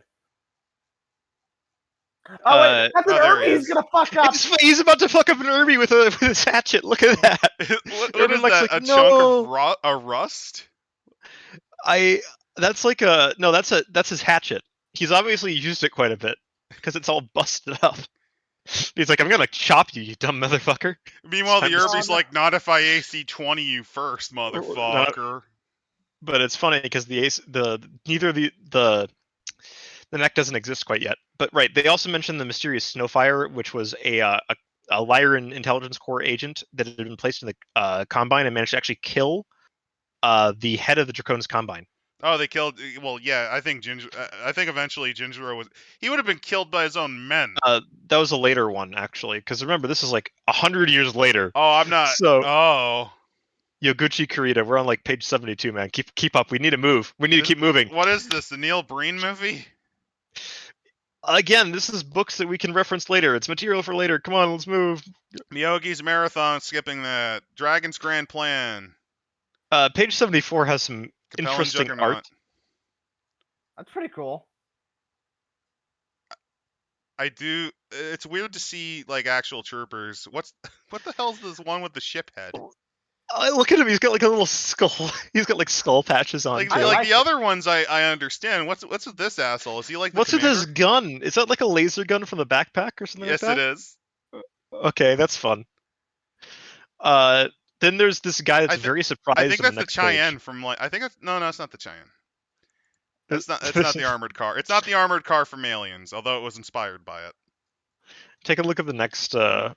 It's the guy who opens the door reaction gif. Oh. St. Ives Raid. Woman Third Succession War. Yeah, this continues on. There's a lot of Never fucking ends. the Succession Wars go on for quite a long time. That's why I'm like, we need to move through Agent this. of the Mio. Operation Pendragon. Kurita strangles the House Davion. Yeah. There's the Battle for Robinson, which is pretty important. Fall of David. Creation of the Model Army. Yep, the new model army. Battle of bring Robinson. Yeah. It's sort of when the Davian push gets stopped. And then that colored art. Look at this. Look at this dude with a very impractical bayonet. I don't know if that's supposed to be a magazine. That's not a human I can't face. tell. That's not a human face.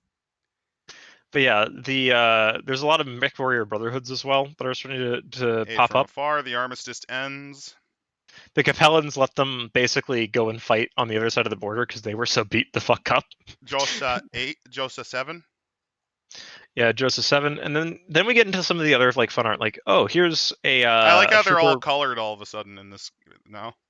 Yeah, this trooper wears a modified uniform with the Crucius Lancers, a green and tan jerkin instead of the standard issue. She's holding an electroplating glue gun used for minor machinery repairs. That's not actually a laser gun. That's like a glue gun. Then there's a special urban combat uniform on the next page. Not very good because of the color's right, but the uniform in total's wrong. Yeah, like it needs to be more of the gray pattern. I mean. Then there's is this Harry Meets the Henderson? Is this a Sasquatch that they put in a suit? I don't know. They don't talk about this man. A grim minor official of the federal government is pictured here about to use a data probe on your ass. The probe is attached to a small computer on the man's hip. Yeah, we're just looking at art because we're getting into the... Oh my god, this man's head is like 20 degrees off from the rest of his head. Okay, here's where we get into the best mutiny of all time on page 88 here. Was it led by this man with his fucked up skull? It might have been. One of the strangest mutinies in history occurred in 2970 when mercenaries of St. Buford's Cossacks went on a shooting spree in the suburb of New Defiant City on the planet of Moravian.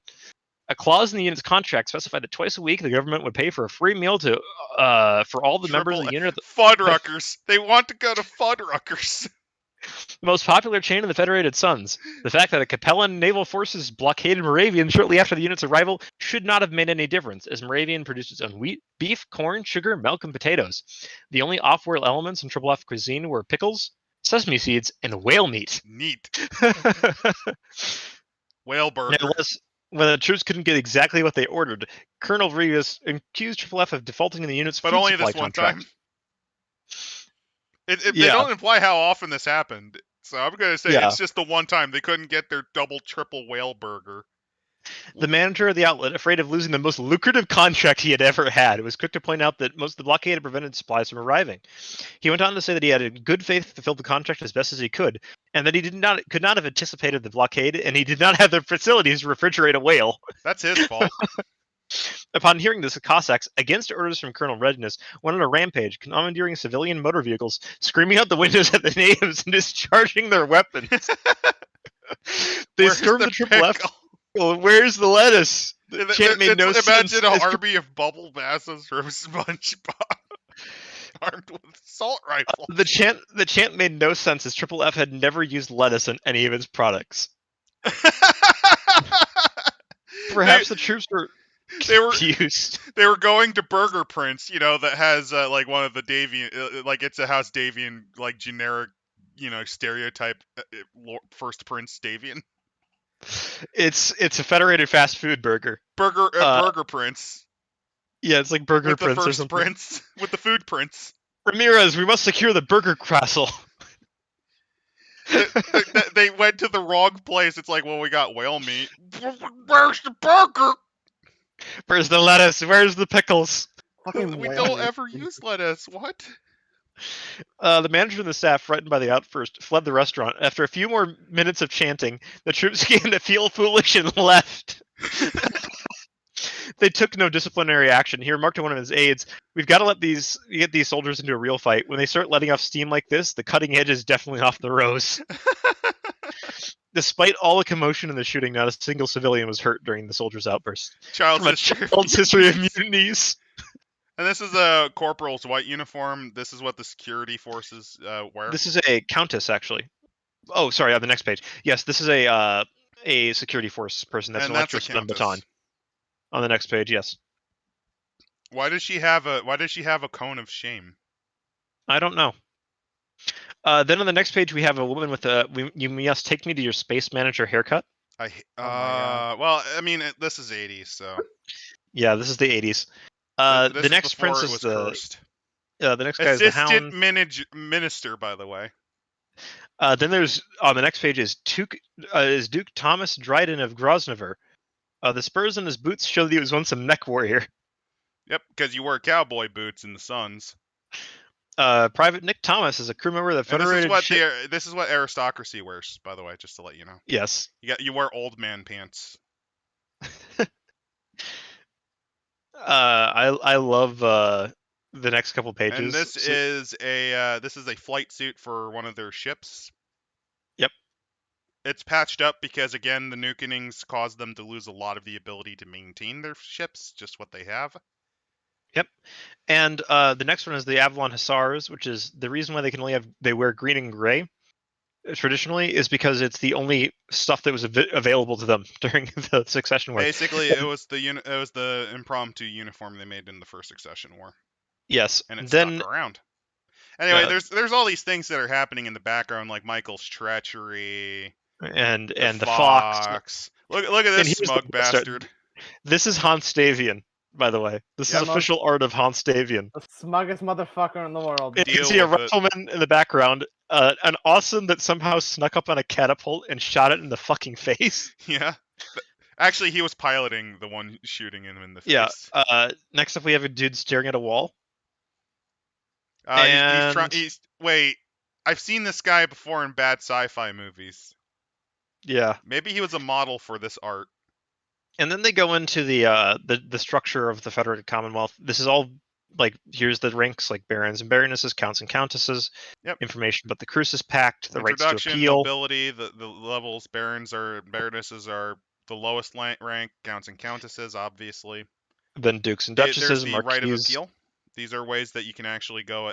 If you feel like you've been wrong, this is the way to right that wrong or attempt to. Yeah. Then Dukes and duchesses. Oh, hey, look, it's the fancy evil mustache that one guy had. I forget his name. Lucian. yeah, must be a fashion. I'm gonna call it they call it the Lucian probably. Yeah. Then Like if there's you the have the marshals. mustache. Yeah. There's the ruling family they talk about. Also, battlefield royalty, which the kick-ass is a ship. The kick-ass special is the name of a ship, I guess. Yep. Also, Marquesas and Marquesas. Essentially, they're trying to promote interest in worlds near the periphery by issuing out more of these titles. Yes. Marquesas Also, and Marquess in general, they rank a bit higher than Count because they're a little more important, but below a Duke. yeah, below a duke. They And govern there's the the first border prince. marches. Yep. Then there's the first prince. Yep, the prince and the ruling family. And the ruling family, they talk about the battlefield royalty, which is the ship, the kick-ass drop ship, basically. Yep. Which I love the name, the kick-ass special. It's just called the Kick-Ass. Yeah. Yeah.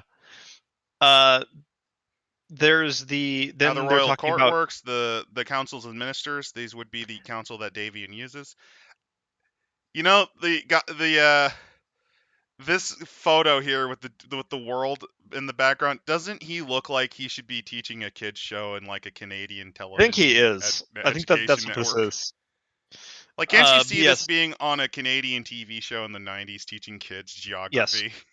Anyway, they're talking also here about how the inevitable ministry. marriage. A little bit before that, they're talking about the marriage that will be coming between House Davion and Melissa Steiner. Yep, that's a big event that was happening. That's a huge event, yes, that was going to be happening very soon. They actually did that at Gen Con. They did a replication of the ceremony at Gen Con, I think, the next year. Yep, because that was the big event. The biggest faction and one of the other ones were going to combine. Yeah. Which could change basically, it would change the entire power structure, and that's why the clans came in. And then this was also their excuse for why they could be held off, probably because you had 2 of the 5 great houses rallying together as one. They actually did that for 25 years before the clans even appeared. Yeah, but game-wise. Game-wise, yeah. I mean, because that's like a year later than the clans came in. Yeah, the judiciary is the next one. Yep, where they're talking ministries about that. of the different marches. The planetary governments. They mentioned that there's like what is this creature? I don't fucking know. El Gablino. And here's Katrina Steiner. This picture of her. Oh God! So what I think happened is that's the photo they used. I like the gag that this is the actual photo they used, right? To like woo Hans, and he's like, she's perfect. Just like, wait, that's gonna be my mother-in-law? Fuck. No. It turns out no. It turns out that's his fetish all along. His fetish is women with buck teeth. Like they didn't know. They were like, I'm sorry, she's hideously. No, she's beautiful and perfect. Then there's the Draconis Combine. Take a look down in here. It's great. I love this. There's the free world league. Look at this baked. This baked guy with a mohawk. Is he called the communer? I don't know. But they also talk about. Oh, by the way, here's Melissa Steiner down below. This is an actual picture of Melissa Steiner who doesn't look as bad. It looks like she's probably wearing mom jeans. She probably is wearing mom jeans in the 80s, and she calls you honey or something like that. Wow. Little do you know that's Hans's fetish all along. that was Hans's fetish is to be called son this entire time. they have a fucking like mommy baby relationship. Like the diaper. You didn't know. Victor, oh god, poor Victor Steiner Davian is gonna walk in on them like, oh god, no. That's the thing that's the real last words of Hans to his son is hide the diaper porn. Oh God! No, hide the photos because they take photos of themselves doing it too. Stop. Okay. Then there's the talk about the They periphery, talk about the periphery and Comstar. The covert political stuff, These are like the hidden covert things actions. Davian likes doing, and this is Yeah. the information and how they find it. So, and then strengths and weaknesses. The strengths are that it's a very flexible, and the nobility is very good at attracting leaders. However, there is a sharp divide between rich and poor worlds. And while all of them are pretty content, that divide really limits their power. Yes. And there's also a showdown between Hans and Michael. Hans and Michael Hasic Davion, yeah. One of the very, very powerful dukes. There's actually a series of books about their showdown. Yep. So that's there's a Baron revolt, or well, Duke's revolt. I love coming all this. So they talk about religion in here. I love this quote from Lucian. I like they use Shiva the Destroyer. Yeah. You see the variety of Orthodox. You see the Judaic Star of David, the Taoist symbol, and then the Federated Sons. Federated Sons, and I think you also see that's supposed to be the Quran over there. I think so, yeah. So I deeply respect what the many beliefs have brought mankind over the millennia, but I often feel that major religions are a bit like flowers in a bed of manure. The stench from all the evil acts committed in their name tends to overpower the good that comes from them. Tips Le Fedora. Yeah, well, that's Lucian Davian. We already know what he looks like. Just give him a fedora. Lucian Davian is the type of person who would unironically say that he is euphoric. Yeah. Mind you, the man also was kind of successful, so we can't really be too hard on him. I mean, you say that, but then he died of a lonely heart. Yeah, that's true. So the major religions we got is there's Buddha. There's Buddhism. Which variant of Buddha? Which do they go into the school? I don't think they go into the school. I'm just I think curious. it might be a newer one. I think it's a newer one that arose later on. Okay, so they're a fan of it's Mahayana style Buddhism, likely of the Zen variety. It looks like. Esoteric Buddhism is also very popular. That's what I mean. Esoteric Buddhism. Yeah. So it's like Mahayana. Christianity is Jodo Shinshu, maybe. The most obscure of all is the Neo Mennonites of Alsec, who's all technology created after the 1800s. No. Yeah, Alsec was basically what I imagine happened with things like the Mennonites and the Tannerites and so on. Yeah. They probably asked for this one. Can we go to a new world for ourselves? Now this is a personal question, but there's no Methodists in Battletech, are there? I don't fucking know, There's man. There Lutherans, probably is. Presbyterians, fundamentalists. There's the New Avalon Catholic Church. This entire church is based on a single garbled communique from Terra to New Avalon. There's a big schism basically over this. Speaking of which, there's a fun bit. Hans Davion canonically has a son with Katrina Steiner, gathered from his DNA and hers off of napkins, that was created by the Catholic Church in Rome to try to destabilize the marriage between Melissa and Hans, to therefore be able to exterminate the New Avalon Catholic Church. What the fuck? This is canonical. That's a little too stupid. This is part of there's a short story novella about this. I'm dead serious. Does the kid get like a RPG shot in his face by somebody? No, the kid just basically is taken away from the Catholic Church and just thrown somewhere like random where he can't be found. I think they just take him out to the periphery and just drop him off somewhere. Like as he's a fucking kid still. Yeah. It's mostly just like Catholic, a bit of Lutheran, Presbyterian, obviously. Like they leave him out like he's a goddamn dog. Yes. Out of the goddamn country. There's also Judaism is decently big. There's also Islam, which variant Do they actually? The Sunnis Mostly are Sunni. very supportive. The Azami are in direct. The Azami are a future branch that came out. They're Yes. more of a messianic. Basically, they thought the Mahdi came. Yes, they also have a big population in the Draconis Combine and form a very separate part of their military. Like there's specific legions that they belong to, like the Arcab legions, who are specialists in long range patrols and. There is a planet that the Federated Suns zone where there is a civil war between Sunni and Azami. Yeah. The Federated Sunnis Sons support the Davians. Azami. Yeah. They actually tend to prefer their House Kurita. They try to repeat the art twice in this section. If you take a look, I'm actually surprised there's no Shias actually. They're somewhere else, I think, right now. Then there's the unfinished. Elsewhere, yeah. There's the unfinished book movement, which is actually quite interesting. It's basically Hinduism. They show all these little. I like that. Yeah. They just show the same one over. Yeah. And here you go, the unfinished book movement. They basically believe that every part of every faith is probably partially correct, which is so similar to Baha'i. Yeah, so we need to bring them all together to try to find the truth of God. Actually, if you're gonna be clever, I would have it be like Baha'i just like surged in popularity during this time. Do you think that? I just like to imagine like the unfinished book movie came about after somebody he really liked playing Shin Megami Tensei. That's why. Well, it's a little too. It's like in the 30th century, so. Then we get into like. Well, no, that's why it's like Lost Tech, and he sees like this. He found like this in 8 feet of dust, a fucking PlayStation or whatever. Yeah. Yeah.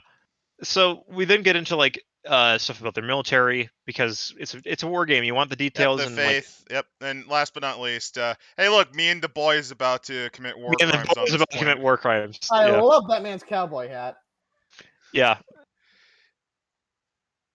So yeah, the armed forces. There's high command, obviously. There's also Draconis and Cappellan regional command, because they're the ones that cause the most shit. Yep.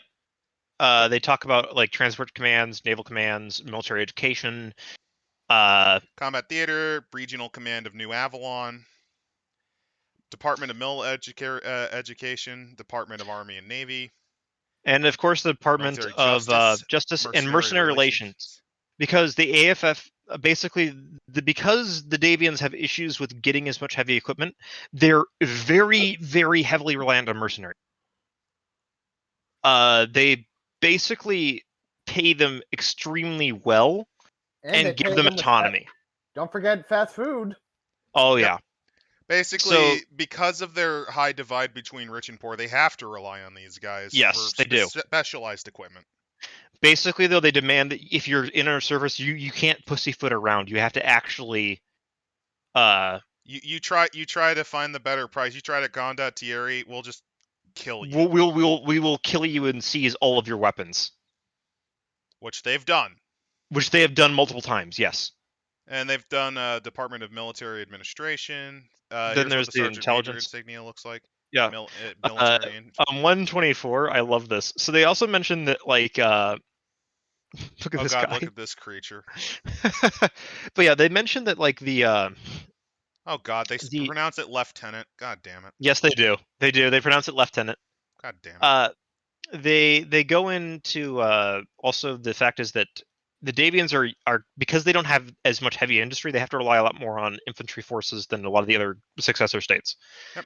March militia. So that's another thing they have. So they basically resuscitated the battalion combat team and expanded it to be a full regiment. They also have what are called Planetary Guards, which I guess this guy's a part of. Yeah, they're basically also known as the Ugly Pugs. They're basically just last ditch infantry troops and Dad's scouts. Army. Yeah. Battle mech regiments, obviously, and I like that they actually have the insignias here. That's pretty good. Yes, they do. I like that they have the shoulder pips. Yes, they do. They also have the. They talk about like what mechs are very common within their forces. Yep, there's a lot of enforcers. There's a lot of. They actually go into how infantry units are treated better. You're probably a little heavy. No, I'm not. They have uniforms here for those curious. Yeah. This is what an officer of. He looks like he's about to try to. I think it's a laser pistol he's got there, or it's the weirdest looking Glock I've ever seen. Laser, I think. I think it's a laser pistol. There's this pilot who has a fucking pearl grip handgun with him. He's actually descended from Patton, and this is actually pilot Airman Patton. Yep, and there's his stuff. Then there's a mech warrior uniform. They're skimpier because, well, air conditioning. Mechs get hot. Yeah. Then a tank crew. Look at this fucking tank, by the way. It reminds me of the Mckenna attack, but more sane.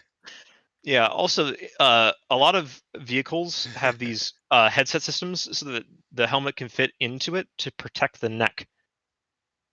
Because there's crazies with mono swords. Well, no, it's so that it's so that when they do extreme maneuvers in some of these very fast vehicles, they don't accidentally snap their necks. No I thought it was because they have to worry about House Kurita. Sorry, Biggie. Also that, yes. Must not be that important, Biggie. What? Oh no, didn't you hear me? I said Space Whiplash is a hell of a thing. Oh. Yeah. And this is actually a specific unit. This is the Certus Fusilier. Yep. They talk about like the basically dress also the I love the dress uniform, by the way. It's literally the sunburst of the Federated Sons on one side of the uniform. I do like that one for the officer, and what that's is a support. This is the Lyran that's a support. Yeah. And then here's some mechs out in the wasteland, I guess. No, I got it. This is them trying to figure out how to explain to the bosses why the mercenaries, that mercenary unit they hired to stop the Korean thrust, damaged and destroyed this city because they didn't get their tendies. Yeah. Then they've got a unit we got to send orders to high command. The mercenaries went rogue again because they didn't get their chicken nuggets. Actually, I seem to recall this one Cappellan mercenary group that got buck-broken so hard by the Federated Sons, they became a Federated Sun mercenary unit. That happens actually quite a bit. Well, yeah, because the Federated Sons, A, are really strict, but B, are easily the best employers of mercenaries out of the great houses. Yeah, they go into also the various unit descriptions. So they have the descriptions of the units. They have a deployment table which tells you everything you need to know. Yep. We're gonna skip through that, and it's like 3 pages. It's 3 pages, but if you ever wanted to see a unit deploy an order of battle, here you go, buddy. As of 3025. They also talk about like other stuff with the guards. Like they'll give their nicknames. There's their division patch.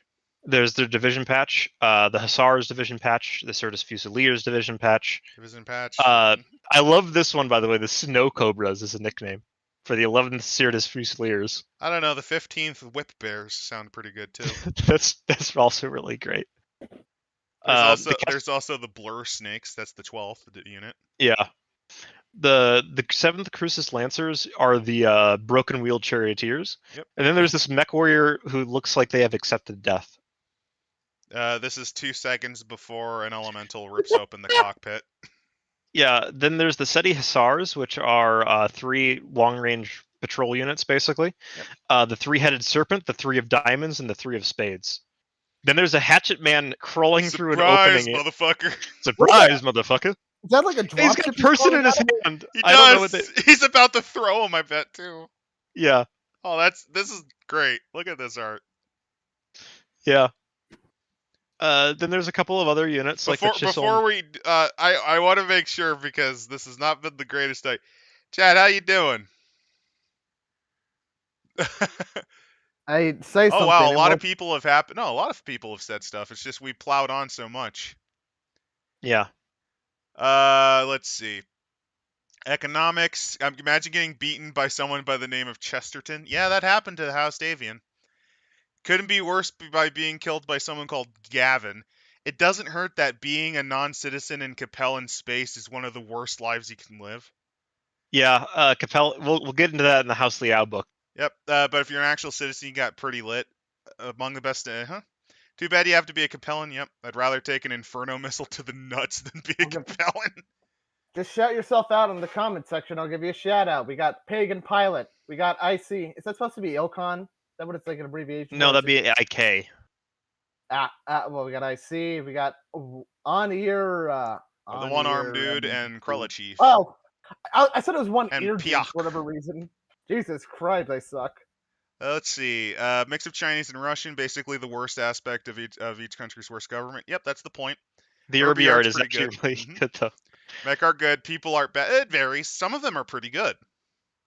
Yeah. He was a member of the Society of Creative Anachronisms. A bit traumatized, but not paranoid. I feel like the more I listen, the more I realize I'll become one of these guys in like 5 years. Don't worry, it's not the worst thing in the world. Galactic Tyrant. Yep. I dropped all those blueprints on the floor. We're security in a one character password. Glad you guys are doing Battletech now that the metaplot's moving forward for the first time in like 10 years. Also, yeah, the original Fed Sons Constitution established a presidential republic, and then the Davians amended it, set up a monarchy, which must be the first amendment. Is like, just never mind, throw all that out. There, but they cut it out. But they like put a slash through it. Extra dumb. Are the people from Fed Sun called Davianists or Federal Sons? They're just called Sons. Or Fed Rats. Fed Rats is often what they're called. I remember trying brainstorm slurs for Battletech with a friend. Robert Zadar cast for Shin in so many. Yeah. I must say that women being homemakers in the 2500s makes Canopus's misandry make more sense. Like, there's a reason it exists. God bless Canopus. Also, start creating human reptile hybrids. Yeah. Federated Sons Corp Diplomatique. Oh God, they're French. Yes, they are very French. Remember, the Davian line House Davion started as from a French France. royal line, and the main founding house members were French. Duvall, Cartwright was actually British/Scottish. So 2 of the 3 founders were French. Yeah. Only after they turned the frogs gay. Alexander K should have stayed and kept Terran H as media. No, they would. One of the first things all 5 great houses did was strip him of all Lord Protector powers. Yep, they did. And they had rights based literally on Star League codes. And there was nothing he could do about it because his army was too badly damaged to. He could kill probably one of them before going down. Yeah. Hatchetmen for reasons. Us here in the periphery aren't for real estate. Your great house. I don't know what that means. Habsburgers. He's basically calling us bullshit. Yeah. We all want to king first lord. We all want to king first lord of Crap Mountain. Okay, pull at the nukes. Yeah, that happens. That basically was what happened. Alexander would be so much better Military than Stone. junta on the houses. That's another thing. Kerensky didn't do that for a lot of reasons. First off, he already had to waste like 3/4 of his military guarding the periphery already. Second, and then the Civil War. He fought a great house because Amaris overarmed his Rimworld's Republic so badly that it was like fighting a great house. It was on par with them. And then on top of that, all 5 of them would have fought him. One would have died before he got done with them, but the other 4 would band together and kill him. And lastly, even if he pulled it off, that sets bad precedents, which he hated because, it violates Star League, yeah. God. Alexander would be so much better than Stone. That's a WizKids thing, yeah? Yeah. No, you can't build a super heavy milk for the Bible. Amaris says yes. Yeah. Jinjiro and Amaris were pretty based. They were pretty horrible. Remove Cameron and remove Fedrat. 95% of the planet's population of Kentares was killed. Yeah. 1 second, guys. Oh no, it's his move. Oh no. So, Tech Freaks, what do you want to say in the meantime? Well, I want to mention that the I'll keep going a little bit here. Sorry about that. I want to mention that there was some units on Kentares that did paint the flag of Kentares on their mechs because they were there and did the executions. Oh, Amaterasu, look at the time dishonorable war crimes for honor. Yeah. It was the coordinator. That's what it was. Coordinator. Yeah. Duke Nukem, Rogue Trader Model, Arts and Crafts War Division. Duke Nukem, and then steroid abuse. Do these Karen mercenaries want to see the manager was and Left then 4 laser? Dead's coach among the mutineers? Probably. Davian made waifu.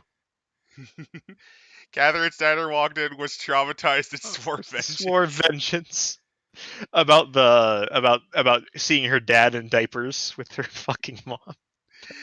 I think the book's the unfinished book doing fine.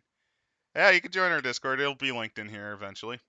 Battle mechs are able to like humans, but is affected by chassis. Nice middle ground between AVA unit and tank. Don't forget to talk about the 2 versions of the Davian PPC. Okay, so there's a drink in setting called the PPC. It's 4 shots of straight grain alcohol mixed with 2 shots of something else. You, depending on where you're from, is kind of where the liquor you cut it with is. Like, for example, in the Lyran Commonwealth, it's cut with peppermint schnapps. In the Davian territory, it's cut with bourbon, or if you're on the Cappellan March, you cut it with tequila. The reason why it's called a PPC is it will put you on your fucking ass. Because it's basically like 4 shots of Everclear, 2 shots of something else. And to be in House Davion and live to 50 is a miracle. Yep. Anyway, more of these are Chisholm's Raiders. Yep. Chisholm's Rangers. New Ivers and Chasseurs. New Ivers and Chasseurs have a fucking fantastic paint job, by the way. And the wings and the swords. They're quite. There's their their Argyle Lancers. Lancers. Yep. The Argyle Lancers, the Kestrel Lancers, the Aragon Borderers, the Kittery Borderers, the Capellan Dragoons. Why are they starting to look like footy club tags? Like, you know. Well, then we get the Federated Sons Armored Cavalry, which is based off of the first Armored Cavalry from, I think, the U.S. There's canonically several American divisions that ended up as part of the Star League Defense Force because they were part of the Terran hegemony military. Which is where the Armored Cavalries. Then here's March Militia insignias. Yeah. Draconis, Crucius, and Combine. Yep. Yeah. Trading Condres, which if you're really desperate, you can throw them in the combat, but why would you? Yeah, regional training battalions as well, and then currently employed mercenary units, which is the Iridani Light Horse, which is responsible for the biggest vexatious litigant ever. Yeah, they actually killed off the regiment because of it. They've come back. They're actually writing new fiction about them, which I think is quite fun. Lyndon's Company. Jump ship to Lyndon's Company because that also has a horse insignia on it. Lyndon's Company is also known as Lyndon's Battalion and Lyndon's Regiment, depending on their size. Right now, it's still Lyndon's Company, despite being a battalion. Kind of how things are going. Yep, these are just all these mercs just going through. Miller's Marauders, Team Bonsai, who are actually quite important to the setting overall. Founded by Dr. B. Bonsai, which, that's fun. The Ilian Lancers, Bradley's Bad Boys, the Drop and Stomp, Janie's Lovers, and the Roadrunners.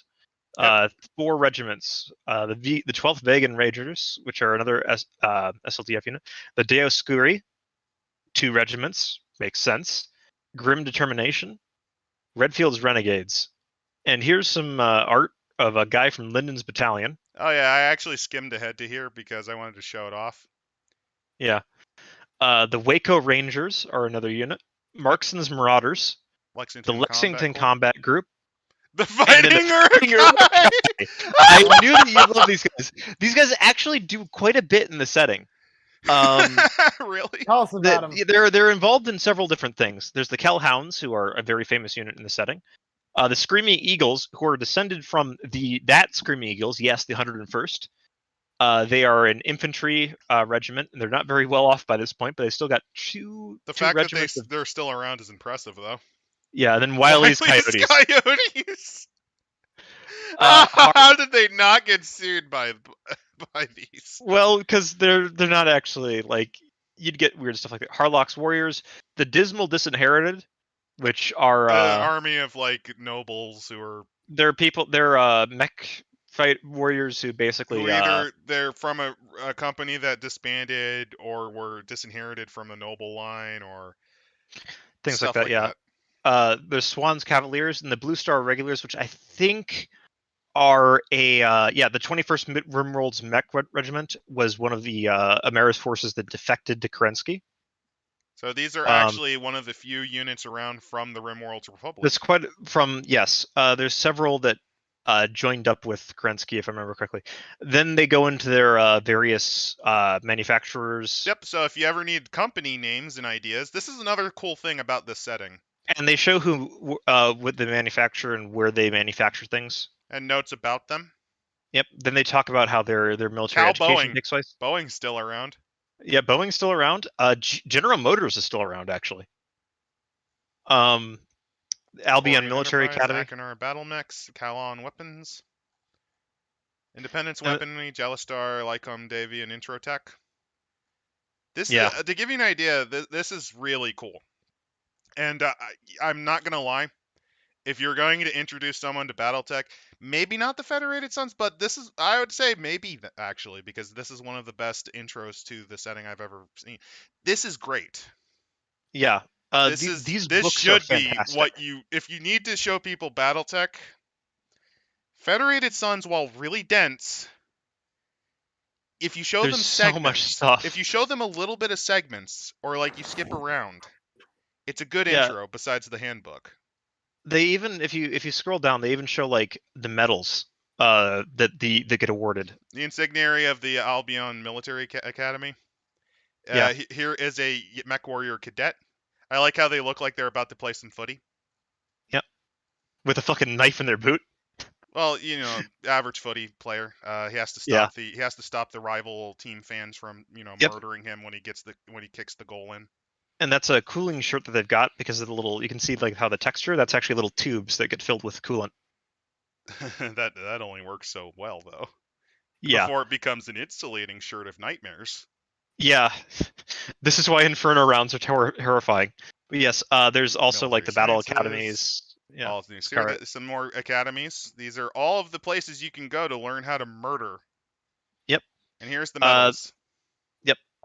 Let me know when you get the 157 because I really want to point out something. The Dragon Slayer's ribbon. No. Knight of the Federated Sons. No. The next one. Davian. Limp sword flag. It's the Liao flag. They just bent the sword over. Basically, some artistic motherfucker made this, and it turns out this is not only an insult to the Cappellans' fighting abilities, but the drooping sword is believed to have been a slur against the potency of a Liao chancellor who had apparently been unable to sire a child at the time. So this is literally the limp dick flag. It's the greatest shitpost ever. They basically say the armed forces of the Federated Sons represent the strongest military currently in the sphere. They have 119 battle mech regiments and more than 10 times that number in aerospace fighters, tanks, infantry, and artillery units. And the main reason that they're not able to win really is a mixture of borders and the fact that they have a bunch of salients. The borders that they must protect are longer, more convoluted, and more filled with dangerous bulletins and salients than any other realm. The simple task of stationing troops along these borders to protect the vital inner worlds around New Avalon takes up more than 2/3 of AFS regiments. Because the way they're structured is very weird. And because they're very big as well. The other things is the realm's economics. They basically, because of that sharp divide, it's not like the Cappellans, which for all we're going to shit on them, their economy base is still better. Their economy base is still better. But it's just that they have to fight. Developed. They also have to fight both the Federated Sons, which is the largest military in the sphere, and the Free Worlds League, and the Lyrans, and sometimes the Combine. They're not in a very good situation. They're in one of the worst positions. But as for the Sons, yes, they have the largest military, but it's also being fueled by very few worlds. Yeah. And if material resources or an economic collapse happens on one of them, it becomes untenable at times to fund that. There's also the fact that the regiments are all regional. And they have rivalries because of that. Yes. There's also inter-service rivalries and regional rivalries between other units. They go into which is worse than average. Yeah. There's always going to be some of that. They also talk about like various universities. Oh my god. And last but not least, some units are literally loyal more to the region, like the Sirtis Fusiliers. If the Duke rebels, they're going to join him. Yes. This is a problem that almost every house military has. It's just that it's especially problematic. It's bad because there's a legitimate rival. It's also because the marches are basically autonomous military zones. The Dukes of the Marches control a lot of forces on their own, and a lot of regiments raised in the marches will drop everything to go and defend the marches. Or stay there. Yeah. This is very prominent during the... you'd think. Yeah, it's very prominent during the FedCom Civil War, where basically every unit from the Draconis March stayed in the Draconis March. The FedComs. Remember the good times we had when we combined with Steiner? That was fun. No. So here's another good bit of art for Davian. Yep. Education. They go into big detail. They Yeah. have vagabond schools. Yep. They have interest. They have Universities.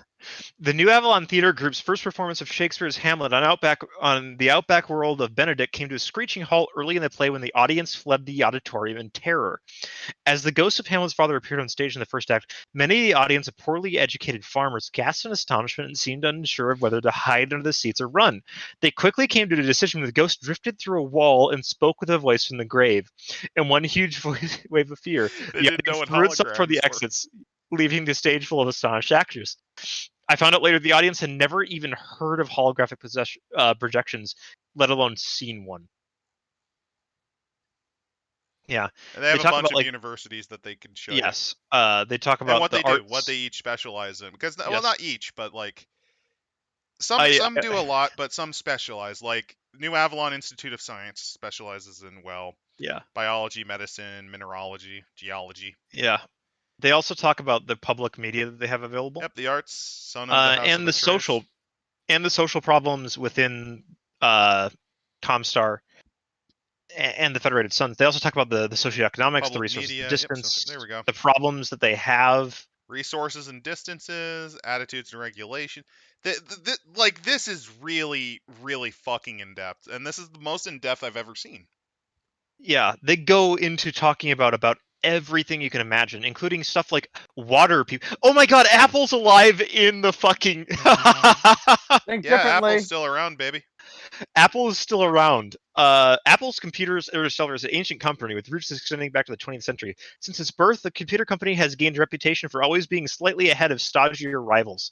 During the days of the Star League, the company grew so fat and contented that it actually bought the planet Drekos in the Federated Sons and renamed it Macintosh after one of their legendary computer models. So this is a case of people fundamentally misunderstanding the point of Apple and why it never dominated. Yeah, but this is the 80s. This is the 80s, but even during that time, if you knew what was going on, you'd understand why it wouldn't. Yeah, they were just popular at the time. They were popular among creatives and weirdos, like people who make these books. Like these guys, yes. There's also Melcher Meat Animals Limited, which they mentioned that. Meat. Yeah, there's trade with the other successor states that they talk about. Like, there's not a lot of trade with the Combine. You're skimming way quicker than I can. No, because personalities. We've been at this for like here's Hans's 2.5 hours. Profile. There's Hans's. They talk all about Hans. His motivations, desire, manner. He has the spirit of a wolf, so I guess he's also played by Dave Filoni. I look at Michael. Look at this fucking art on 176. Sorry, 178. What the fuck? Oh yeah, the wolf thing. That's a fox, actually. But that's supposed to be a fox. Yeah, that's supposed to be a fox. What? Yeah, because his nickname's the fox. Yeah, here's Michael. He's inherited the great Davian chin. There's also Arian Sandoval. He also had a stroke. Look, Michael had a stroke. Look at his face difference. Oh yeah. Aaron Sandoval, the Duke of Robinson. He looks like he's on death row for strangling his mother. Yeah, Sortek here is actually a very important character in the background of Battletech. He does a lot, and then kind of at one point he just goes, "I'm out. I'm done. I'm done with this crap. I'm done with being like the most important person behind the scenes," and just leaves. It's kind of great. I'm done with propping all this garbage. There's Marie Davion. Then there's Yvonne Davion. Marie looks like a murderer. Look at Yvonne, though. She looks like she's about to give you like a plate full of cookies. Yeah. I do love cookies. They're filled with poison. Oh, God. Look at this woman. Green Davian. Look at that hairstyle. She's balding. Then there's the potato is strong in her. The next guy is Ivan. Tevenol. He sounds like he sells medicine. Look at this dude's head. He's a fucking big brain. See, smooth brain. Use small pockets of money to slowly build one world in each section to slowly build up economic power in the thing. Big brain. Spend it all on mercenaries. Yeah. No, and then last but not least, Gigabrain. Spend 8 million years putting someone into Comstar to steal their shit. Yes. Then there's Rand Felsner, who's the Field Marshal of the Royal Brigade of Guards. I think he's supposed to have a monocle, but they failed. I think it's a monocle, yeah. Then they talk about like his motivations and all that. Then there's Stefan Well, they do Davian. with all of them. They do with all of them, but we're just... Yeah. Oh god, look at 189. I like how he's missing an eye, and his solution is just to paint one of his glasses black. That's great. That's some... Look at the next person though. Olivia Finland. Look at that hairstyle. Is this the person that you see in like the Heaven's Gate cult before they drink the Flavor Aid? Yeah. Then there's another grandmother who's only 56. That's a strong 56. That's a rough 56. And then they go over various plan. I'm sorry, that fucking that lion there. That's like it's filled with disgust. It's disgust and revulsion. So they'll go over like they go over a bunch of the planets. They even give like New flags. Avalon. They go into big detail about it.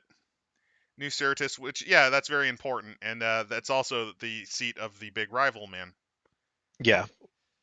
Robinson, which is another one that's really important. Kesai 4. And Galax, these are all important ones. Yes. It's also important to note that India has a very strong presence in the Federated Sons because the United Hindu Federation was in land that the Sons eventually merged with during the Age of War. And there's Mallory's World. That one's mentioned quite a bit. Kolkana, Cathil. These are all fairly important worlds. Maybe. Kittery, by the way, has a fucking AK on their flag. Yeah. There's Marduk, which is very important.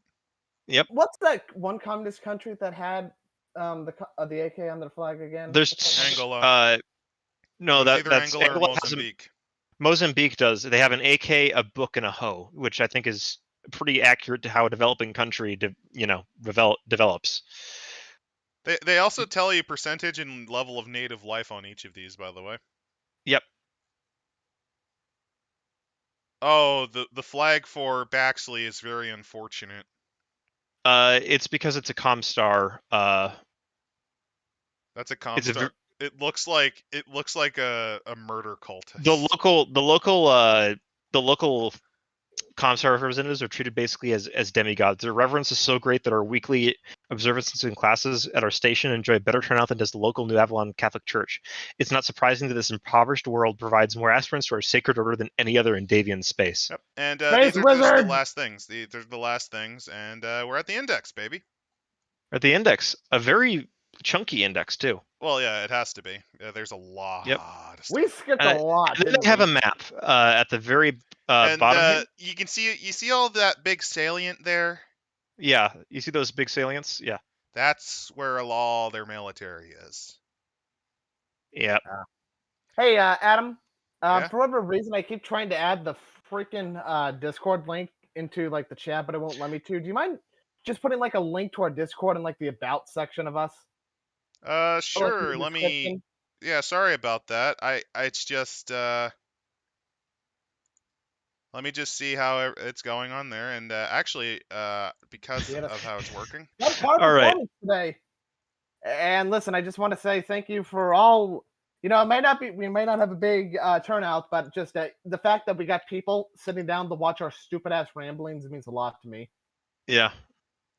Let's see if I can actually send the link in here. And yeah, thank you so much for working with us, especially since, well, we had a bit of a rough opener. Yeah. Let's also see if I myself as the because a little bit of a spoiler. I think it's pretty kind of obvious, but yeah, Adam kind of run the channel, so kind of. Yeah. I am the magic man, and yeah, there you go. That's the Discord link for those who are still with us, and we will definitely put it on the about page. They also talk a lot about various worlds and coordinates. Oh, they do. It's just there was so much that we had to skim. I know. No, like at the bottom, they honestly, have like a coordinates converted to Terra, which is kind of. I'll be kind of honest. I think that these could have been done as serious book reads, It's just, I know. well, it's just They're those are kind of safe dense. for, kind of we don't know how good it'll be or bad.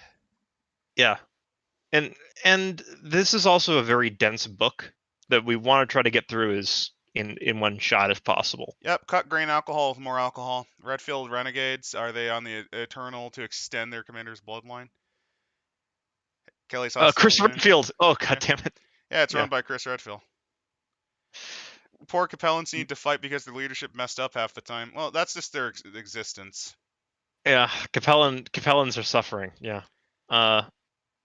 Han's greatest show of mech combat. In fact, it's the image for the block of armored combat.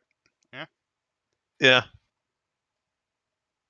No, yep. Okay, so in total, this book actually not only redeemed Battletech for me. I mean, I knew it was a good setting. It's just I kind of explained it in a meme way to you. I know. the meme way combined with reading Operation Klondike, aka a WizKids book. It's there's okay books that WizKids published. Like I think the Liberation Klondike of Terra was not one of one of theirs. them. Klondike was not one of them. Klondike was not one of the good books.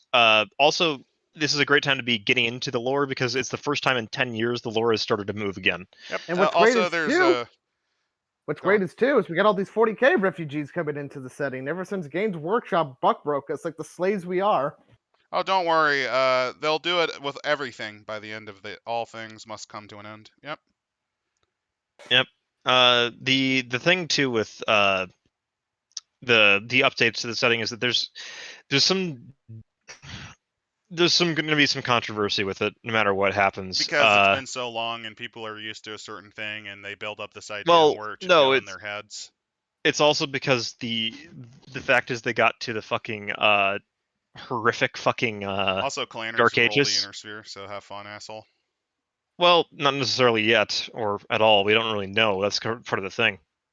It should be mentioned too, because we already did the Federated Sons. The Federated Sons are currently getting their ass licked by the Cretans right now because apparently for some fucking reason the Draconis Combine was able to get their whole goddamn forces to take New Avalon in some sort of gay retarded blitz they did. They did a snake in. They might get surrounded and cut off and killed. We don't know yet. Realistically, that's what should happen. My only hope is that Clan Ghostbearer, whatever the fuck they became later, will take advantage. The Russell Hog Dominion will take advantage of the situation, the fact that they did that gay ass blitz and probably take some territory. Karita opened itself to get its throat slit by other borders areas. That's what I'm hoping will happen. Yeah, if it was written by a smart, if it was written smartly, that's what's going to happen. They're basically going through that. Right now, what they're doing is that they're working with how do I put it? They're doing kind of a rotation around the sphere right now. They're looking at the Jade Falcon zone now that the Jade Falcons have left. Which amounts to it's fucking anarchy. There's like about every faction you can imagine with their own desires going around. The Ark Royal Defense Cordon's coming back. The Tamar Pact is back apparently. Basically, because a lot of stuff has happened and power vacuums have formed. You're seeing a lot of names that were brought up back in the old days during the times of war, the early times of war. By the way, I'm surprised we haven't seen the Tikkanov guys appear again. They might come back depending on how hard the Cappellans implode. Chat, I need your help with something. I need to ask you something. So I have this like gut feeling that Tech presets it's stupid. Where with all these 40k refugees coming in, maybe the Marine hegemony will get some more shit written about them again. Am I Nobody right, cares about the hegemony. Nobody gives a fuck. They're Space Rome! No, they're not. They're a bunch of pirates LARPing. I know, that's what makes them cool. Come on, chat. Who wants to see the Marine hegemony? Come on, let me see your hands in chat. Marine hegemony bros, rise up. You know what I want to see rise up? And isn't there like in the periphery the crazy Irishman planet?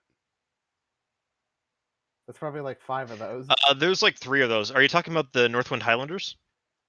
I want them to go. Full horde. I mean, right now that's basically what's happening in the Tamar Pact, I guess, because I bet there's a bunch of ex-clanners defecting to all these new factions, and they're all Scottish. Imagine. Okay, I got what I wanted then. I got exactly what I wanted then. Yeah, Clan Hell's Horses is also moving in on the area, which, Mongolian Scottish throat singing is coming. You say that, but now that I'm thinking about it, I just realized you're not getting that Marine thing. You're gonna what's gonna happen is the clans are gonna become the Space Marines of the setting. Not necessarily. You say that, but that might happen. The thing is that the setting is finally moving. There's a small chance it might happen. They're moving a thing where basically what's happening already is that clan techs become so widespread throughout the Inner Sphere. The boundary between Inner Sphere and clan technology is basically non-existent, and Inner Sphere mechs are using clan technology all the time. So that damn you, chat! They're turning against me. Let the hegemony be overrun by the MOC. Hell yeah. When are you gonna read Ilkhan? A while. I really don't want to read Clanner shit. I really don't want. I don't want to read Ilkhan shit. They had to wrap up the goddamn storyline from Dark Ages. Wolves won because they needed to. Okay. Basically, they won because they needed to. I'm not they gonna lie. needed to end the fucking storyline. Dirty free. You're saying all these things, and then I'm just remembering we read a good book, and I'm like, oh, so that's why clanners are dead. Space hegemony get run over by the MOC. Marian hegemony bros rise up. Yeah. Tarian reunification with Cauldron Protectorate. Please make us good again, CGL. The tech base is being reset. Basically, they're merging together, which I think is a good thing for the game as a whole.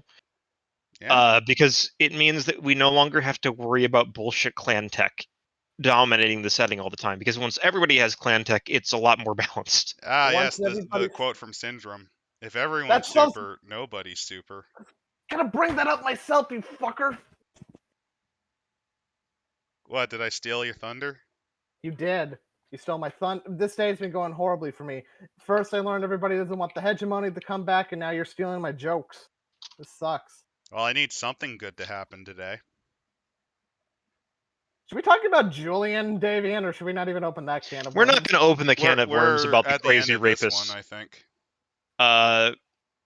But yeah, the previous leader of the Federated Sons was a fucking crazy rapist. So let's not elaborate on that. In fact, that's all you need to know. They got his entire armed forces killed, which I think is just. That's all you need to know. So with that in mind, we finished this book. Not finished. We could honestly go through like 3 takes.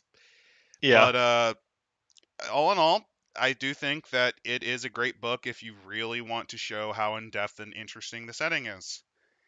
And I'm not gonna lie, I'm kind of happy that it had nothing involving clans.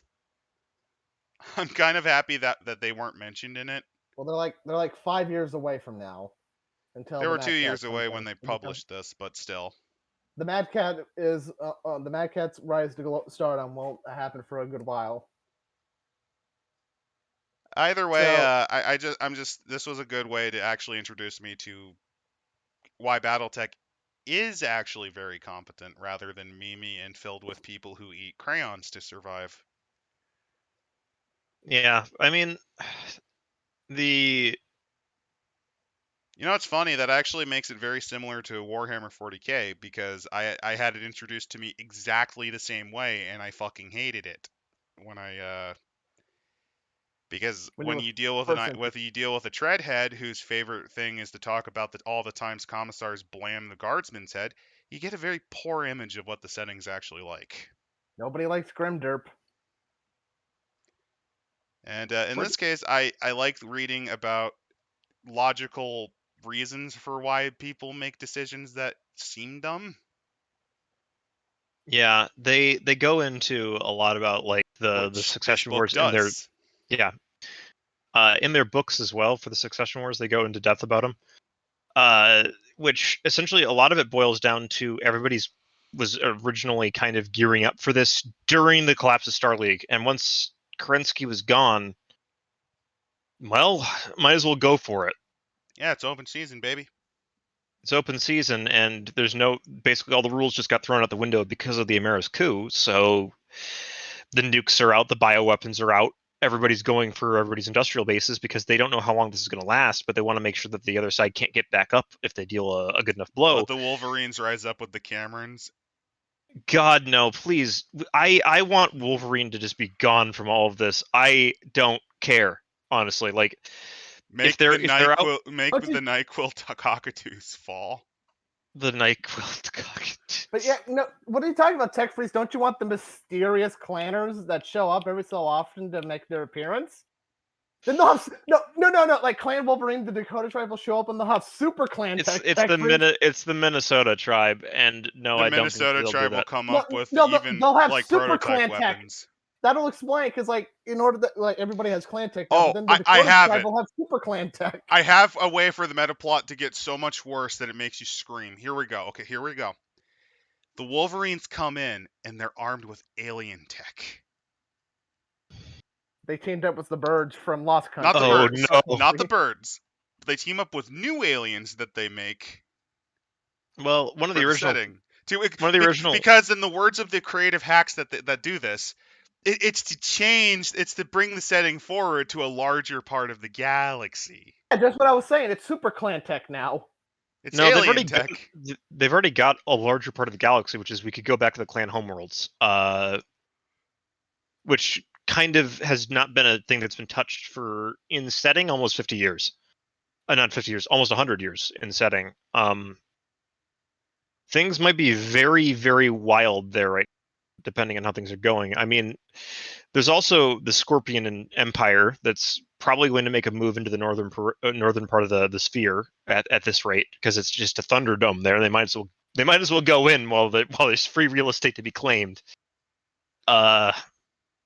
There's the Outworlds Alliance, which might start expanding back towards their old stuff in the Outworlds Waste. I think that's what they're going to try to do, so that there's another big power in roughly inside of the sphere. It's still periphery, but they've got the clan Snow Raven there, so it could be interesting. There's the Free Worlds League, which is reformed and is about to have a big fucking throwdown with the Wolf Empire. The only one that I understood of all the things you listed so far is the Free Worlds League and Clan Wolf.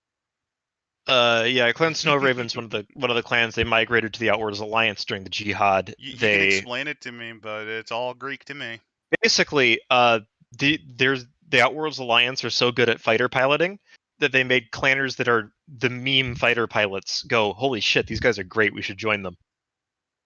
Anyway, we've been going for quite a while. We've been going for 2 hours and 49 minutes for you guys, but 2 hours 54 for us. So make sure to shield that Discord again. We'll shield the Discord one more time if I'm smart enough to remember. We're doing Liao or Karita next? I want to do Liao because it's the weakest of the old books. And here's our Discord. I've linked it in chat for those of you still around. We'll either do House Liao next week, or actually as a fun little just side thing, just Cadillacs and Dinosaurs, because screw it. We could do Cadillacs and Dinosaurs, or we could go back to Dark Eras, which we might. Oh yeah, October. So we can go into. So we'll do Viking Age Werewolf, and I think it's Changeling. No, it's Geist. Geist, yeah. Geist got back-to-back settings in that book, which I was really surprised makes sense, by. In a way, it's very flexible. So yeah, up next is either Werewolf or maybe we do House Liao. We'll see. We'll see how we're feeling. See you guys.